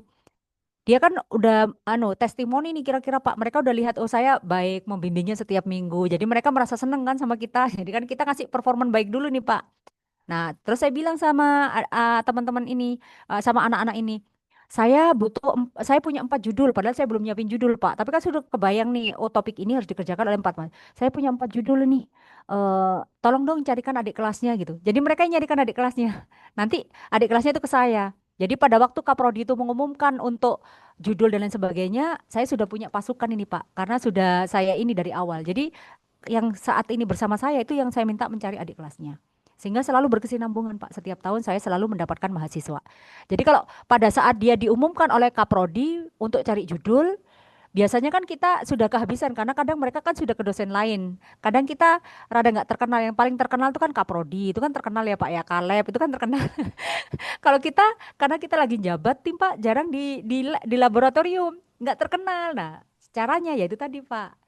Teman yang bimbingan kita, saya suruh cari adik kelasnya sebelum dimulai pencarian ini tadi. Nah, sehingga saya selalu berkesinambungan, selalu dapat mahasiswa. Gitu kali ya Pak, cara nakal nakal sedikit gitu. Siap. Terima kasih, Gitu. Prof. Nah, semoga lancar Pak. Sip Pak. Amin, amin. Lanjutkan Pak ke fundamental Pak. Ye. Baik, terima kasih Prof. Mike. Kemudian ini masih ada satu pertanyaan lagi ya, Prof ya. Silakan. Nah, jadi ada pertanyaan dari Bu Novita terkait dengan bagaimana cara membuat riset group dengan dosen dan mahasiswa dan bagaimana cara membuat supaya research group itu tetap sustainable. Jadi misalnya kadang kan dosen satu dengan dosen yang lain itu membuat apa namanya penelitian bareng itu hanya pada tahun itu gitu. Kemudian untuk tahun depannya karena dirasa apa namanya tidak bisa untuk lanjut, kemudian berbeda lagi untuk anggotanya dan sebagainya. Atau ada kepentingan kemarin aku sudah sama ini, sekarang aku mau sama ini gitu. Nah, bagaimana sih cara untuk meyakinkan dari anggota kita atau anggota riset group itu supaya nanti bisa berkelanjutan. Misalnya sekarang topik saya, kemudian nanti semester depan topiknya beliau yang masih relate, kemudian nanti semester depannya. Jadi seperti TikTok gitu loh, Prof. Itu yang pertama. Kemudian yang kedua, riset group apakah yang bisa saling mendukung atau harus ada dalam internal riset group tersebut? Begitu, Prof. Ini yang pertama berarti bagaimana agar RG-nya sustain gitu, Bu. Tetap gitu ya, Ya, Bu ya, berarti jadi ya. riset group itu bisa jalan panjang antara sesama kolega, karena kan kadang kan ada kepentingan apa ya, kepentingan pribadi, misalnya berbeda peminatan atau apa, sehingga kadang pada saat peminatan atau research interest itu apa ya, kayak mentok tidak bisa diselaraskan, akhirnya ya udah berbeda grup gitu-gitu, Prof. Bagaimana sih supaya bisa apa ya, saling bisa membangun atau membuat riset group itu jangka panjang. Oke, Bu. Jadi seperti tadi saya sampaikan, Bu, kalau di kampus kami itu RG-nya juga nggak sempurna, Bu, sama aja. Tapi begini, Bu. Jadi di tempat kami itu kami memiliki 45 RG, memiliki 4 RC, itu dijadikan dalam satu SK, Bu. Dijadikan dalam satu apa namanya SK. Jadi berarti kan berkekuatan tetap ya, Bu ya. Kemudian dosen itu kalau kita bercerita penelitiannya harus sama dosen-dosen itu aja. Jadi gini, RG itu caranya supaya dia itu bisa tetap atau sustainable, Bu. RG itu terlibat juga di dalam pembimbingan mahasiswa. Yang kedua, mereka juga terlibat di dalam pengujian tugas akhir mahasiswa. Jadi di tempat kami, Bu, pengujian tugas akhir mahasiswa itu dilakukan di tingkat RG-nya. Jadi otomatis kan kita sudah punya payung penelitian tuh, Bu. Di breakdown dipecah menjadi judul-judul penelitian gitu ya, Bu ya. Dipecah menjadi maaf, dijadikan judul-judul tugas akhir. Kemudian mahasiswa itu dibimbing, diuji oleh kita. Nah, tinggal sekarang kan pada saat kita mengajukan itu untuk konferen atau apa, berarti kan orang-orang di RG itu yang masuk gitu loh, Bu. Kemudian waktu kita mengajukan penelitian, karena sudah TA-nya berkolaborasi, berarti kan tetap harus ngajak orang itu, Bu. Itu kan cara memaksa ya, berarti secara otomatis sustainable, karena memang kita saling berkaitan, mahasiswa bimbingannya bareng, luarannya juga bareng, berarti secara otomatis kita akan mengeluarkan penelitiannya juga bersama-sama, karena terintegrasi semuanya. Namun, Bu, tidak menutup kemungkinan memang, Bu, kita misalnya dari satu RG itu berkolaborasi dengan RG yang lain. Itu tidak menutup kemungkinan. Tapi itu harus tetap masuk yang menjadi di tempat kami itu, Bu, ada misalnya satu orang di RG ini mengeluarkan judul penelitian, ngajak dosen dari RG yang lain gitu, Bu. Tapi judul yang dikeluarkan itu harus tetap inline, Bu, dengan judul dari riset grupnya. Nah, jadi selama itu dilakukan, berarti kan RG ini tetap sustain, Bu, karena topik yang dikeluarkan oleh ketuanya ini tadi, yang ketuanya dari RG ini tadi, itu adalah tetap sebagai part of dari perjalanan atau roadmap dari riset grup ini tadi. Gitu, Bu, yang penting topiknya tidak berada di luar itu. Karena memang ada Oh, kalanya kita butuh multidisiplin. iya. Ya. Jadi topiknya yang tidak boleh ini, gitu. Topiknya ya, Bu ya. Topiknya, Ya. betul. Oke. Mungkin Bu Novita ada yang mau ditambahkan, Bu? Baik, sudah cukup, Prof. Terima kasih sekali untuk penjelasannya. Baik, apakah masih ada yang lain dari teman-teman sekalian? Mungkin izin menyambung Prof yang untuk RG tadi Prof. Itu pertama-tama itu atas dasar paksaan Prof. Atau pripun Prof? Di tempat kami ini, Bu, eh, bottom up, top top bottom. Jadi pertama gini, Bu. Jadi kami itu punya yang namanya RIP ya, Bu, sama mestinya ya, rencana induk penelitian. Nah, rencana induk penelitian itu kami dari atas ke bawah. Jadi pimpinan langsung menentukan gitu ya, Bu ya, menentukan kami punya 6 bidang unggulan gitu ceritanya. 6 bidang unggulan A, B, C. Nah, kemudian dari situ kita berlindung di Senat. Jadi itu kita bawa ke Senat gitu. Senat oke, berarti itu kita clearkan. Maksudnya kita ini menyatakan bidang unggulannya ini. Kemudian untuk riset group, nah kita dari bawah ke atas. Jadi dengan melibatkan kalau di tempat kami itu kepala departemen. Kalau di ini fakultas atau apa ya Bu ya. Jadi mereka yang akan ke bawah. Nah, siapa ya nih riset group apa nih usulan-usulan riset group gitu. Nah, riset group itu Pak Direktur kami itu berkeinginan mereka itu harapannya itu berada di dalam satu lab yang sama. Jadi lab ini mereka riset grup ini, lab ini mereka riset grup ini. Harapannya begitu. Kemudian orang-orangnya benar-benar berada di situ. Kalau sudah kumpul, berarti kan sustain pasti RG-nya. Karena mereka dalam satu lab yang sama gitu. Mahasiswa bimbingannya itu juga di laboratorium yang di dekat situ gitu loh, Bu. Jadi mahasiswa bimbingannya, dosennya, semuanya di situ. Nah, riset grup itu dari mereka masukannya, dari mereka dari bawah, kemudian kita bawa ke atas. Kita cek kesesuaian dengan bidang unggulannya gitu. Kalau tidak sesuai dengan bidang unggulan, ya kita minta mereka untuk merger. Yang tidak punya anggota, kita minta untuk mereka merger. Begitu, Bu. Jadi itu usulan dari dosen-dosen mereka berkolaborasi sendiri. Jadi akhirnya bidang unggulan dan RG ini saling terkait. Begitu, Bu, ceritanya. Siap, Prof. Terima kasih, Prof. Iya.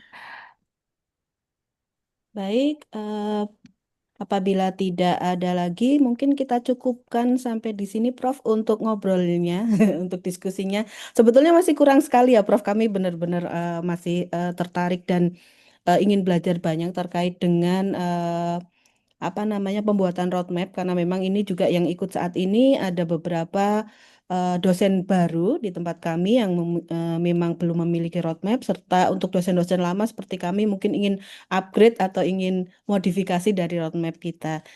Ya, mungkin nanti kapan-kapan atau suatu saat bisa berbincang kembali, Prof. Ya, terima kasih. Ya, untuk acara selanjutnya adalah penyerahan em, sertifikat secara simbolis yang akan diberikan oleh Ketua LPPM. Monggo Putri, sebentar saya siapkan terlebih dahulu, Putri. Siap, Bu Dwi. Nggih. Terima kasih banyak, Prof, untuk materi hari ini yang sangat luar biasa dan bisa memotivasi kami karena Prof Mika ini memang apa reviewer nasional, Bapak Ibu. Kemudian beliau juga merupakan tim substansi dari nasional juga, seperti itu. Sehingga tadi selain roadmap, kemudian TKT juga linear dengan apa hibah-hibah seperti itu. Semoga bermanfaat. Berikut Prof, kami sampaikan ucapan terima kasih kami, walaupun dengan Mohon. daring, tetapi tidak mengurangi dari manfaat ini sangat luar biasa. Begitu, Prof. Benar. Mungkin ke depannya bisa berkolaborasi kembali maupun dari materi-materi yang Prof. Mika berikan nanti. Ya, terima Ya, kasih banyak, mohon. Prof.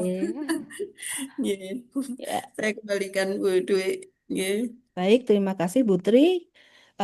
Dengan ini maka acara ngobris kita berakhir untuk hari ini. Sebelum saya tutup, mari kita berfoto bersama ya untuk dokumentasi. Monggo Bapak dan Ibu mungkin bisa dibuka untuk kameranya supaya bisa kita foto. Bentar. Mungkin Mbak Chandra bisa dibantu untuk foto Mbak Chan. Ingin ambil gambar ya dalam satu, dua, tiga.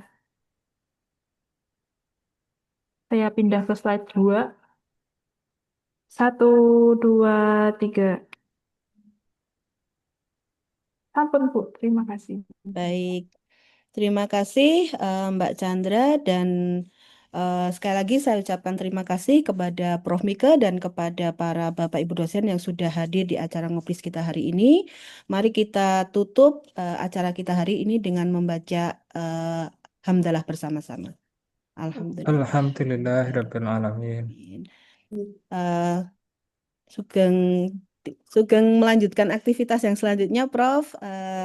Wassalamualaikum warahmatullahi wabarakatuh. Assalamualaikum warahmatullahi wabarakatuh. Izin lip Wabarakatuh. nggih. Nggih, terima kasih Mbak Di, banyak, matur Prof. nuwun Bapak Ibu Nggih. nggih. Assalamualaikum. Waalaikumsalam warahmatullahi wabarakatuh.